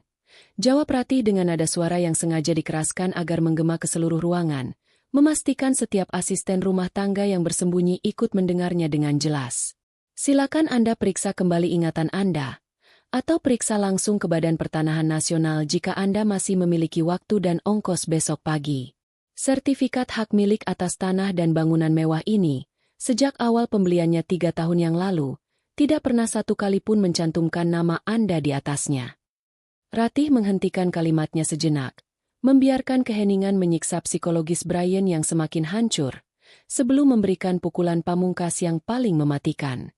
Sertifikat properti ini mutlak dan sepenuhnya 100% terdaftar atas nama Hesti Maharani, lanjut Ratih dengan penekanan pada setiap suku kata nama sahabatnya. Dan sore tadi, tepat pada pukul 3:15 waktu setempat, klien saya, Ibu Hesti, telah secara resmi, sah di mata hukum, dan tanpa paksaan dari pihak manapun, menandatangani akta pelepasan hak dan menjual properti ini beserta seluruh perabotan yang melekat di dalamnya secara tunai kepada Bapak Tito. Transaksi telah selesai. Dokumen telah disahkan oleh notaris negara. Dan dana telah diterima sepenuhnya. Lutut Brian seketika kehilangan tenaga. Ia hampir terjatuh ke lantai marmer jika saja tangannya tidak dengan cepat bertumpu pada pinggiran meja konsol di dekatnya. Dunia di sekelilingnya terasa berputar sangat cepat. Realitas yang selama ini ia bangun di atas pondasi kebohongan dan ego yang rapuh kini hancur lebur rata dengan tanah dalam hitungan detik. Ia menatap ke arah ruang keluarga, tempat di mana Hesti masih duduk dengan sangat tenang di atas sofa kulitnya, menyilangkan kaki dengan anggun, menatap seluruh kekacauan ini dengan senyum kemenangan yang paling sempurna. Wanita yang baru saja ia tampar dan ia usir dengan sombongnya itu ternyata telah memenggal leher masa depannya tanpa sedikit pun mengeluarkan keringat. Di saat itulah, untuk pertama kalinya dalam hidupnya, Brian menyadari betapa bodoh, kerdil, dan tidak berartinya dirinya di hadapan kecerdasan dan dendam seorang wanita yang telah diinjak-injak harga dirinya hingga ke titik nadir paling dalam. Tepat pada detik itu, neraka pribadinya baru saja secara resmi dibuka. Suasana di ruang depan yang luas itu seketika berubah menjadi sedingin ruang pendingin jenazah. Pernyataan Ratih yang lugas dan berlandaskan hukum barusan menghantam kesadaran Brian dengan kekuatan setara kereta api yang melaju dalam kecepatan maksimal. Udara di sekelilingnya tiba-tiba terasa sangat padat, mencekik paru-parunya hingga ia kesulitan menarik napas. Pria yang beberapa menit lalu berteriak pongah mengusir istrinya itu kini berdiri gemetar. Matanya terpaku pada lembaran kertas berstempel resmi di tangan Ratih seolah benda mati itu adalah monster yang siap mengoyak jantungnya. Rasa mual yang hebat tiba-tiba mengocok perut Brian. Ia menoleh perlahan, dengan gerakan kaku seperti robot rusak, menatap ke arah ruang keluarga. Di sana, Hesti telah bangkit dari duduknya. Istrinya itu melangkah maju dengan gerakan yang begitu anggun, tenang, dan memancarkan aura dominasi yang selama ini selalu disembunyikan di balik sikap mengalahnya. Melihat langkah Hesti yang mendekat tanpa sedikit pun keraguan, Bu Sekar akhirnya tersadar dari keterkejutannya. Namun, alih-alih menyadari posisinya yang sudah hancur, wanita parubaya itu justru memilih jalur penyangkalan yang membabi buta. Kewarasannya menolak menerima kenyataan bahwa menantu yang selalu ia injak-injak dan ia anggap sebagai perempuan miskin itu ternyata memegang kendali atas kehidupan mewahnya. Dengan sisa-sisa tenaga dan kepanikan yang luar biasa, Bu Sekar menerjang maju, berlari sempoyongan melewati tubuh putranya yang masih mematung, berniat merebut map merah yang dipegang oleh Ratih. "Bohong! Kalian semua pembohong besar!" jerit Bu Sekar dengan suara serak yang menyayat telinga. Wajahnya beringas dipenuhi urat-urat ketakutan. "Kertas itu pasti palsu. Kalian sekongkol dengan perempuan ular ini untuk merampok harta anakku. Sini, berikan dokumen busuk itu padaku. Akan kurobek-robek di depan mata kalian semua." Namun, belum sempat ujung jari Bu Sekar yang keriput dan dihiasi cincin emas itu menyentuh map merah tersebut, salah satu pengawal Pak Tito yang berbadan tegap langsung mengambil satu langkah taktis ke depan. Dengan gerakan yang sangat efisien dan tanpa mengeluarkan banyak tenaga, pengawal berseragam hitam itu merentangkan lengan kanannya yang kekar, menciptakan barikade kokoh layaknya tembok beton yang tak bisa ditembus. Tubuh Buskar menabrak lengan tegap itu dan langsung terpental mundur. Wanita tua itu kehilangan keseimbangan, kakinya tersandung ujung karpet, dan ia jatuh terduduk di atas lantai marmer dengan bunyi debuman yang cukup keras. Rasa sakit menjalar di tulang ekornya. Namun rasa malu dan terhina yang meremukkan egonya jauh lebih menyakitkan. Ibu harap Anda bisa menjaga sikap dan tidak melakukan tindakan anarkis. Atau klien saya tidak akan segan-segan menambahkan pasal penyerangan dalam laporan kepolisian malam ini. Tegur Ratih dengan nada suara yang sedingin es, sedikit pun tak terpengaruh oleh amukan Buskar. Ia membenarkan letak kacamatanya. Lalu kembali membuka lembaran dokumen legal tersebut lebar-lebar tepat di hadapan wajah Brian yang masih pucat pasi. Sesuai dengan akta jual beli nomor 458-AJB- tahun ini, yang telah disahkan di hadapan pejabat pembuat akta tanah, Saudari Hesti Maharani selaku pihak pertama dan pemilik tunggal, telah menyerahkan seluruh hak atas tanah seluas 800 meter persegi beserta bangunan rumah tinggal ini kepada Bapak Tito selaku pihak kedua. Ratih membacakan paragraf krusial tersebut dengan intonasi yang sangat jelas, lambat, dan menyiksa, memastikan setiap kata meresap masuk ke dalam otak Brian yang sedang lumpuh. Pembayaran telah diselesaikan secara tunai. Status kepemilikan telah beralih sepenuhnya terhitung sejak pukul 3 sore tadi. Secara de jure dan de facto, Anda berdua tidak lagi memiliki hak guna, hak singgah, apalagi hak milik atas sehelai benang pun di dalam bangunan ini. Fakta itu tidak lagi bisa disangkal. Segel kenegaraan, tanda tangan notaris, dan materai yang tertera di sana adalah bukti nyata yang tidak bisa dibantah dengan teriakan amarah sekencang apapun. Brian merasa kakinya tidak lagi berpijak pada lantai. Kepalanya berputar hebat. Ia menatap Hesti yang kini sudah berdiri tepat di hadapannya. Hanya berjarak beberapa langkah. Senyum dingin di bibir istrinya itu kini terlihat bagaikan seringai malaikat pencabut nyawa yang datang untuk menagih seluruh hutang kesombongannya. Kamu sengaja merencanakan semua ini dari awal, Hesti? Suara Brian keluar berupa bisikan parau yang bergetar hebat. Wajahnya menggambarkan keputusasaan seorang manusia yang baru saja menyadari bahwa ia telah melompat ke dalam jurang tanpa dasar. Kamu menjual rumah kita tanpa memberitahuku sama sekali? Kenapa kamu melakukan ini padaku? Pada keluargaku? Apa salahku padamu sampai kamu tega berbuat sekejam ini?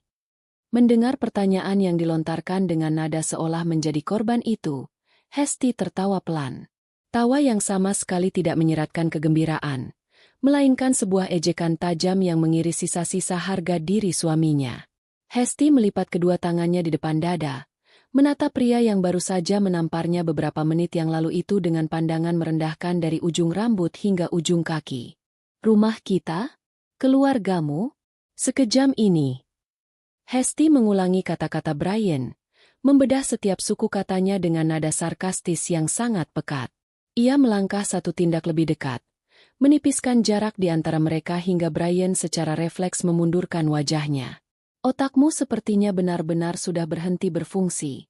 Brian, coba kamu ingat kembali kejadian 10 menit yang lalu. Siapa yang berteriak menyuruhku angkat kaki dari sini? Siapa yang memukul wajahku karena membela ibunya yang rakus? Kamu yang mengusirku dari rumah yang kubeli dengan darah dan keringatku sendiri. Aku hanya mengabulkan keinginanmu. Aku pergi, tapi tentu saja, aku membawa serta seluruh aset yang memang menjadi hak mutlakku.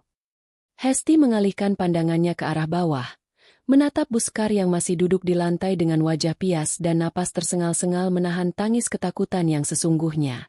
Wanita tua yang tadinya begitu garang menuntut perhiasan ratusan juta itu kini terlihat tidak lebih dari seonggok sampah yang memelas. Dan ibu, panggil Hesti dengan suara yang menggema ke seluruh ruangan. Ibu selalu bilang aku ini parasit. Ibu bilang aku menumpang hidup pada anak ibu yang luar biasa sukses ini. Nah, sekarang mari kita buktikan, Bu. Tanpa uang transferan dariku setiap awal bulan. Coba ibu suruh anak kebanggaan ibu ini membayar tagihan listrik rumah ini. Coba suruh dia membeli catering makanan sehat yang ibu makan setiap hari. Suruh dia melunasi tagihan kartu kredit yang ibu pakai untuk membeli tas dan perhiasan demi pamer di arisan. Gaji manajer titipannya di perusahaan temanku itu bahkan tidak akan cukup untuk membayar pajak bumi dan bangunan rumah ini setahun. Kenyataan telanjang yang diucapkan Hesti itu adalah bom atom yang menghancurkan sisa-sisa ilusi kehidupan Brian dan Bu Sekar. Hesti adalah tiang penyangga utama, pondasi baja yang selama ini menopang istana pasir mereka. Dan kini, Hesti telah mencabut dirinya sendiri secara paksa, membiarkan istana pasir itu runtuh menimpa dan mengubur mereka hidup-hidup. Brian teringat pada saldo rekening pribadinya yang selalu kosong di pertengahan bulan. Ia teringat pada cicilan mobil mewahnya yang selalu ditarik otomatis dari rekening rahasia Hesti. Ia tidak memiliki apa-apa. Ia bukan siapa-siapa. Harta, tahta, dan harga dirinya hanyalah pinjaman yang kini telah ditarik kembali secara brutal oleh pemilik aslinya. Waktu saya sangat berharga, dan saya tidak datang kemari untuk menonton opera sabun keluarga kalian. Suara bariton Pak Tito tiba-tiba menyela, memotong keheningan traumatis yang menyiksa Brian. Sang raja properti itu mengangkat tangan kirinya, melirik sekilas ke arah jam tangan mewahnya, lalu menatap lurus ke arah Brian dengan sorot mata tak kenal ampun layaknya seorang algojo yang siap mengeksekusi. Sesuai dengan perjanjian jual-beli yang telah disepakati bersama penjual, properti ini diserahkan dalam keadaan kosong sepenuhnya malam ini juga. Tegas Pak Tito, suaranya menggelegar memberikan instruksi mutlak. Ia kemudian menoleh ke arah barisan pengawalnya yang masih berdiri bersiaga di belakangnya. Kalian sudah dengar situasinya. Rumah ini sekarang adalah aset resmi perusahaanku. Aku tidak ingin melihat ada satupun orang asing yang masih berkeliaran di propertiku. Mulai proses pengosongan sekarang juga. Keluarkan mereka berdua dari rumahku.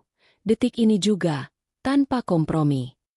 Mendengar perintah langsung yang mematikan itu, keempat pengawal bertubuh raksasa tersebut langsung bergerak maju secara serentak. Langkah kaki mereka yang berat dan teratur terdengar seperti ketukan palu godam yang menghancurkan seluruh dinding kesombongan Brian. Mereka tidak membawa senjata, namun postur dan tatapan mata mereka sudah cukup untuk memastikan bahwa tidak akan ada ruang untuk negosiasi, perlawanan, ataupun belas kasihan. Malam pembalasan telah mencapai puncak eksekusinya yang paling brutal dan tanpa ampun. Keempat pria berseragam safari hitam itu bergerak serentak bagaikan mesin penghancur yang tak memiliki nurani. Langkah-langkah sepatu bot mereka yang berat menghentak lantai marmer, menciptakan gema yang terdengar seperti ketukan palu kematian bagi kesombongan keluarga tersebut. Dua orang pengawal langsung mengincar Brian, sementara dua lainnya bergerak taktis mengepung Bu Sekar yang masih terduduk lemas di atas lantai dengan wajah pucat pasi. Melihat ancaman fisik yang mendekat dan benar-benar nyata, sisa-sisa harga diri dan insting bertahan hidup Brian mencoba memberontak secara membabi buta. Pria itu mengepalkan tinjunya yang gemetar, membusungkan dada, dan bersiap melayangkan pukulan putus asa ke arah salah satu pengawal yang hendak meraih lengannya. Namun, gerakannya yang lamban, rapuh, dan dipenuhi kepanikan sama sekali bukan tandingan bagi para profesional lapangan tersebut.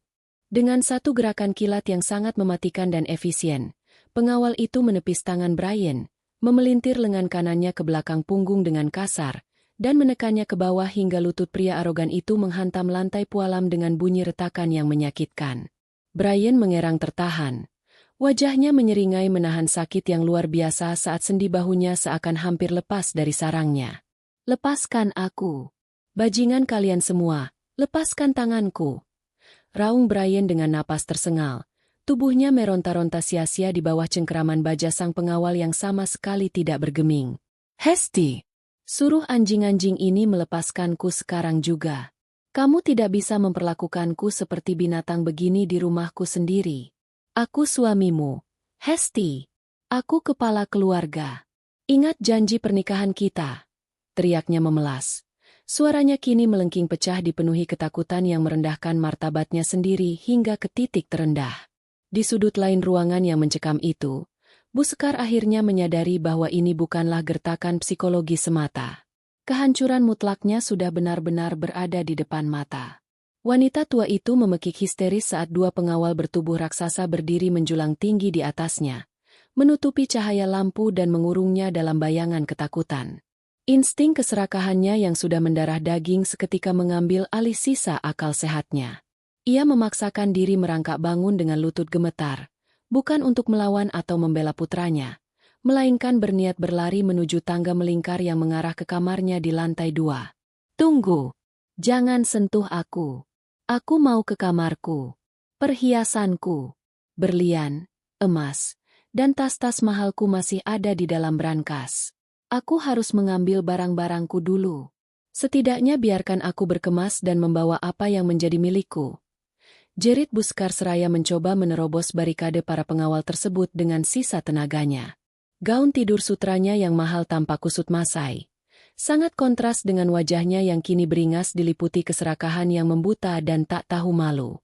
Namun, belum sempat sebelah kakinya menginjak anak tangga pertama, salah satu pengawal dengan sangat mudah mencengkeram kerah belakang gaun Buskar, menariknya mundur seolah wanita itu hanyalah sebuah boneka kain usang yang tak berbobot. Ratih, yang sedari tadi berdiri dengan tenang mengamati seluruh kekacauan itu dari samping Pak Tito, mengangkat tangannya perlahan dan memberikan interupsi hukum yang sangat mematikan. Tidak ada satupun barang berharga di dalam rumah ini yang boleh dibawa keluar oleh Anda berdua, Ibu Skar. Ucap Ratih dengan nada sedingin es. Suaranya mengiris tajam menembus isak tangis histeris wanita tua itu. Sesuai dengan perjanjian pranikah antara klien saya dan putra Anda yang mengikat secara hukum, serta bukti mutasi rekening bank yang telah kami siapkan secara mendetail, seluruh barang mewah, perhiasan, tas bermerek, hingga pakaian yang tersimpan di dalam lemari itu dibeli menggunakan 100% dana pribadi dari Ibu Hesti. Secara hukum perdata yang berlaku di negara ini, itu adalah aset sah milik klien saya yang sekarang secara otomatis menjadi bagian dari fasilitas hak milik Bapak Tito sebagai pembeli rumah beserta isinya. Anda berdua hanya diizinkan keluar malam ini juga dengan pakaian yang saat ini sedang menempel di badan. Tidak lebih dari itu, atau kami akan memprosesnya sebagai tindak pidana pencurian. Pernyataan absolut dan tak terbantahkan dari sang pengacara itu seketika meruntuhkan seluruh kewarasan Buskar. Wanita itu jatuh berlutut dengan keras, meratap, dan menangis meraung-raung meratapi perhiasan, status sosial, dan kemewahan yang kini lenyap seketika dari genggamannya tanpa sisa. Ia memukul-mukul lantai pualam dengan kedua tangannya, merutuki nasibnya yang berubah 180 derajat hanya dalam hitungan kurang dari 1 jam. Di sisi lain, Brian yang masih ditekan ke lantai dengan lengan terpelintir, perlahan-lahan mengangkat wajahnya menatap Hesti. Mata pria itu kini basah oleh air mata keputusasaan yang sangat memalukan. Tamparan keras yang ia berikan pada pipi Hesti beberapa saat yang lalu kini terasa seperti sebuah dosa mematikan. Sebuah kesalahan paling fatal yang tidak akan pernah bisa ditebus dengan cara apapun. Hesti, kumohon, sayang. Suara Brian bergetar hebat. Ia mencoba merangkak maju menyeret lututnya di lantai secara menyedihkan, mengabaikan rasa sakit di lengannya. Berusaha menggapai ujung sepatu hak tinggi istrinya. Maafkan aku, Hes. Aku benar-benar hilaf. Aku diselimuti amarah sesaat karena hasutan. Aku janji aku akan berubah menjadi suami yang baik. Kita bisa perbaiki semuanya dari awal, kan? Tolong suruh mereka semua pergi dari sini. Jangan usir aku dan ibuku seperti ini ke jalanan. Ibu punya penyakit darah tinggi, Hes. Dia bisa mati kedinginan. Di mana kami harus tidur malam ini? Aku tidak punya uang sepeser pun di dompetku. Mobilku, setidaknya biarkan aku memegang kunci mobilku agar aku bisa membawa ibuku mencari tempat teduh sementara waktu. Pintanya dengan sangat menyedihkan dan penuh air mata. Pria yang tadinya berdiri tegak sebagai diktator arogan di rumah itu, kini merendahkan dirinya hingga setara dengan debu kotor di bawah telapak kaki wanita yang paling ia siksa batinnya. Hesti menundukkan wajahnya perlahan, menatap pria yang bersimpuh hina di depannya dengan tatapan yang sangat kosong dan kejam. Tidak ada kebencian yang meledak-ledak, tidak ada lagi air mata kesedihan, hanya ada sebuah kehampaan absolut yang tak berdasar. Ia menarik kakinya mundur satu langkah dengan anggun, menolak sentuhan tangan Brian yang kotor oleh pengkhianatan dan kebodohan. Mobilmu. Hesti mengulang kata itu dengan nada mengejek yang sangat halus namun menyayat hati. Mobil mewah buatan Eropa yang selalu kamu pamerkan ke teman-teman kerjamu itu. BPKB-nya tertulis jelas atas namaku, Brian. Dan sore tadi, Orang suruhan Ratih sudah memindahkan semua kendaraan mewah dari garasi ke tempat yang aman. Kamu tidak punya mobil. Kamu tidak punya rumah. Kamu tidak punya uang tabungan. Kamu bahkan tidak punya harga diri sama sekali.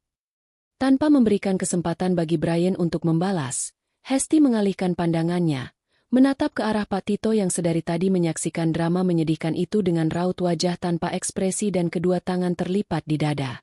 Saya rasa pertunjukan opera sabun ini sudah cukup membosankan dan menyita banyak waktu. Pak, silakan bersihkan sampah-sampah ini dari properti Bapak sekarang juga. Ucap Hesti dengan suara yang sangat tenang dan mematikan, memberikan izin eksekusi terakhir sebelum ia benar-benar menutup pintu hatinya untuk selamanya tanpa sedikit pun rasa iba. Pak Tito mengangguk pelan, menyetujui efisiensi dari ucapan Hesti, lalu memberikan isyarat tajam dengan ujung jarinya kepada para pengawal di lapangan. Tanpa membuang waktu 1 detik pun untuk berbasa-basi lagi, 2 pengawal langsung mengangkat tubuh Brian secara paksa dari lantai marmer, memiting lengannya dan menyeretnya dengan kasar tanpa memedulikan rontaannya yang semakin melemah. Di saat yang bersamaan, 2 pengawal lainnya mengapit lengan Bu Sekar dari kiri dan kanan, mengangkat dan menarik paksa wanita parubaya yang masih meraung-raung histeris dan menendang-nendang udara itu seperti orang gila. Mereka berdua diseret tanpa ampun melintasi ruang keluarga yang luas, melewati pecahan cangkir teh yang berserakan, menuju ke arah ambang pintu utama yang terbuka lebar menyambut gelapnya dan dinginnya malam. Teriakan histeris Bu Sekar dan makian putus asa Brian bergema bersahut-sahutan di seluruh penjuru teras depan, memecah kesunyian malam yang biasanya sangat damai di kompleks perumahan elit tersebut. Beberapa asisten rumah tangga mengintip dari balik pilar dan jendela dengan wajah pucat pasi, menyaksikan mantan majikan palsu mereka dipermalukan secara publik dan brutal. Para pengawal bertubuh raksasa itu tidak menunjukkan sedikitpun kelembutan atau keraguan.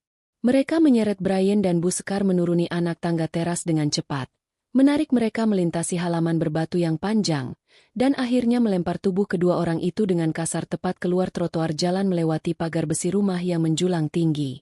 Tubuh Brian terhempas ke aspal jalanan yang keras dan berdebu.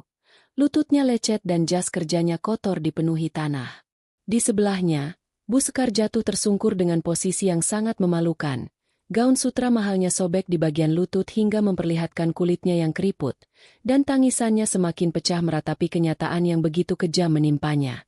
Dari kejauhan, Hesti melangkah perlahan ke ambang pintu utama dengan kepala tegak. Ia berdiri di sana, di bawah sorot cahaya keemasan lampu kristal teras yang mewah, menatap lurus dengan dagu terangkat ke arah 2 sosok yang kini terkapar tak berdaya dan hina di jalanan gelap di luar pagar. Angin malam berhembus kencang, menyibakkan rambut Hesti ke belakang, membingkai wajahnya yang kini telah sepenuhnya terbebas dari rantai penindasan dan belenggu keluarga parasit tersebut. Para pengawal berseragam hitam itu melangkah mundur taktis masuk ke dalam pekarangan rumah. Lalu dengan satu dorongan kuat dan serentak, mereka menutup gerbang besi tinggi nan kokoh itu. Suara benturan logam raksasa dari gerbang yang terkunci rapat itu bergema sangat keras menembus malam, menjadi melodi penutup yang sangat sempurna. Suara itu adalah batas pemisah yang absolut, memisahkan dunia terang benderang yang dimiliki Hesti secara sah, dari kegelapan abadi, kemiskinan, dan kehancuran yang kini menelan Brian dan ibunya hidup-hidup tanpa menyisakan apapun selain penyesalan yang terlambat. Suara dentuman keras dari pintu gerbang besi raksasa yang tertutup rapat itu masih menyisakan gema panjang di udara malam yang berhembus dingin.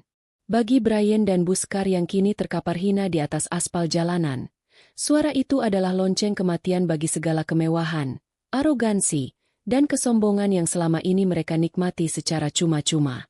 Namun, bagi Hesti yang berdiri tegak di balik pagar pembatas tersebut, suara dentuman logam itu terdengar bagaikan melodi kebebasan yang paling indah, sebuah pembebasan mutlak dari penjara berkedok ikatan pernikahan yang selama 3 tahun terakhir terus-menerus menguras kewarasan, harta, dan harga dirinya secara perlahan. Udara malam yang menerpa wajah cantiknya kini tidak lagi terasa mencekik, melainkan membawa kesegaran baru yang mengisi penuh rongga dadanya dengan kedamaian tak terkira. Hesti membalikkan badannya dengan sangat anggun, memunggungi jalanan gelap tempat mantan suami dan ibu mertuanya meratapi nasib dengan sangat memalukan. Ia melangkah perlahan menuju teras utama, tempat Pak Tito dan Ratih masih berdiri menunggu prosesi serah terima terakhir. Dengan sebuah senyuman profesional yang sangat elegan dan penuh wibawa, Hesti membuka tas tangannya, mengeluarkan sekotak kunci utama rumah beserta beberapa kartu akses keamanan elektronik, lalu menyerahkannya langsung ke telapak tangan Pak Tito yang besar dan kasar. Seluruh akses masuk, kunci brankas yang sudah dikosongkan, dan kode keamanan sistem alarm rumah ini sudah saya serahkan sepenuhnya kepada Bapak, ucap Hesti dengan nada suara yang sangat lugas dan tenang, sama sekali tidak menunjukkan sedikitpun keraguan atau rasa kehilangan layaknya seseorang yang baru saja menjual rumah utamanya. Sekali lagi, terima kasih banyak atas kerjasama bisnis yang sangat luar biasa cepat dan efisien ini, Pak Tito. Saya jamin, Bapak tidak akan menemukan satupun masalah hukum di kemudian hari dari aset yang baru saja Bapak akuisisi secara penuh malam ini. Pak Tito menerima kotak kunci tersebut, mengangguk penuh rasa hormat yang sangat jarang ia berikan kepada sembarang rekan bisnisnya. Kehormatan ada di pihak saya, Bu Hesti. Anda adalah salah satu eksekutif paling cerdas, berani, dan paling mematikan yang pernah saya temui sepanjang karir saya di dunia properti. Ketegasan Anda dalam mengambil keputusan pembersihan hama malam ini sungguh patut diacungi jempol. Semoga perusahaan Anda semakin berjaya. Tim keamanan saya akan berjaga di sini selama 24 jam penuh untuk memastikan tidak ada satupun penyusup miskin yang mencoba memanjat pagar dan mengotori pekarangan saya. Setelah berpamitan dengan singkat, Hesti berjalan berdampingan dengan Ratih menuju sebuah mobil sedan premium berwarna perak mengkilap yang telah disiapkan khusus oleh firma hukum sahabatnya itu. Sang sopir pribadi dengan sigap membukakan pintu penumpang. Sebelum Hesti benar-benar masuk dan duduk di kursi jok kulit yang empuk tersebut, ia menyempatkan diri menoleh untuk yang terakhir kalinya ke arah bangunan megah bergaya Eropa klasik itu. Bangunan yang dulu ia beli dengan harapan bisa menjadi istana penuh cinta, namun justru menjelma menjadi ladang penyiksaan batin yang tiada henti. Tidak ada air mata setetes pun yang jatuh. Ia tersenyum tipis, sebuah senyum kemenangan absolut. Ia masuk ke dalam mobil, pintu ditutup rapat, dan kendaraan mewah itu pun melaju perlahan meninggalkan pekarangan, keluar melalui gerbang samping, membelah kegelapan malam menuju kehidupan barunya yang jauh lebih gemilang tanpa pernah menengok ke belakang lagi. Sementara itu, di luar pagar besi utama yang menjulang tinggi seperti benteng pertahanan, neraka dunia baru saja mulai membakar habis kewarasan Brian dan Buskar. Angin malam berhembus semakin kencang dan menusuk tulang. Brian masih terduduk di atas trotoar yang berdebu. Wajahnya disembunyikan di balik kedua telapak tangannya yang gemetar hebat. Rasa sakit fisik di lengannya yang sempat terpelintir kini sama sekali tidak sebanding dengan rasa sakit akibat hancurnya ego dan harga dirinya sebagai seorang laki-laki arogan. Ia merogoh saku celana dan jas kerjanya dengan gerakan panik yang putus asa, berharap setidaknya menemukan dompet, ponsel, atau sekadar beberapa lembar uang kertas. Namun, hasil yang ia dapatkan hanyalah kehampaan. Dompet dan ponsel genggamnya tertinggal di atas meja ruang keluarga saat ia pertama kali masuk dan marah-marah buta tadi. Ia benar-benar ditendang keluar tanpa membawa harta benda sekecil apapun selain pakaian kotor yang melekat di tubuhnya. Di sebelahnya, Bu Sekar tidak henti-hentinya menangis meraung-raung meratapi nasib tragisnya yang berubah dalam sekejap mata. Gaun sutra mahalnya sobek, rambutnya berantakan seperti orang tidak waras, dan lututnya berdarah akibat tergesek aspal jalanan. Wanita tua yang selama ini selalu menyombongkan diri di hadapan teman-teman arisannya itu kini menjadi tontonan paling memalukan di kompleks perumahan elit tersebut. Beberapa mobil tetangga yang melintas tampak melambat. Para penghuni rumah di seberang jalan mulai mengintip dari balik pagar dan tirai jendela mereka. Bisik-bisik cibiran dan tatapan merendahkan mulai menghujani ibu dan anak itu dari segala arah. Tidak ada satupun tetangga yang berniat keluar untuk memberikan bantuan. Sikap sombong, kasar, dan suka memamerkan harta palsu yang sering ditunjukkan Bu Sekar kepada orang sekitar selama ini akhirnya membuahkan karma yang sangat instan. Mereka semua justru menikmati pertunjukan kejatuhan keluarga parasit tersebut dengan rasa puas. Brian, lakukan sesuatu, anak bodoh. Jerit Buskar sambil memukulkan tangannya yang keriput ke bahu putranya, melampiaskan seluruh amarah dan rasa frustrasinya ke arah yang salah. Kenapa kamu diam saja seperti patung batu? Ayo dobrak gerbang itu. Panggil polisi. Telepon teman-teman sucimu itu untuk menjemput kita sekarang juga. Ibu kedinginan. Ibu bisa mati kalau tidur di pinggir selokan seperti gelandangan kotor ini. Semua ini salahmu. Kalau saja kamu tidak menampar perempuan ular itu, kalau saja kamu bisa sedikit lebih pintar membujuknya, kita tidak akan berakhir tragis, miskin, dan memalukan seperti ini. Tuduhan tak beralasan yang dilemparkan ibunya itu membuat Brian seketika mendongakkan wajahnya. Matanya yang merah menyala menatap balik wanita tua yang melahirkannya itu dengan penuh kebencian dan rasa muak yang baru saja mekar. Kesadarannya akhirnya pulih sepenuhnya. Ia menyadari bahwa segala kehancuran malam ini berawal dari kebodohan ibunya yang terlalu serakah menuntut dibelikan perhiasan mewah, dan kebodohan dirinya sendiri yang selalu membela sang ibu secara membabi buta tanpa pernah menggunakan akal sehat untuk menghargai istri yang selama ini menopang seluruh tulang punggung kehidupan mereka. Salahku.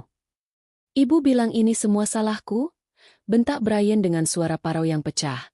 Air mata penyesalan mengalir deras membasahi pipinya yang kotor oleh debu. Ibu yang selalu menuntut ini dan itu tiada henti. Ibu yang selalu menghina Hesti setiap hari tanpa perasaan. Ibu yang menghasutku dan membuatku memukulnya tadi.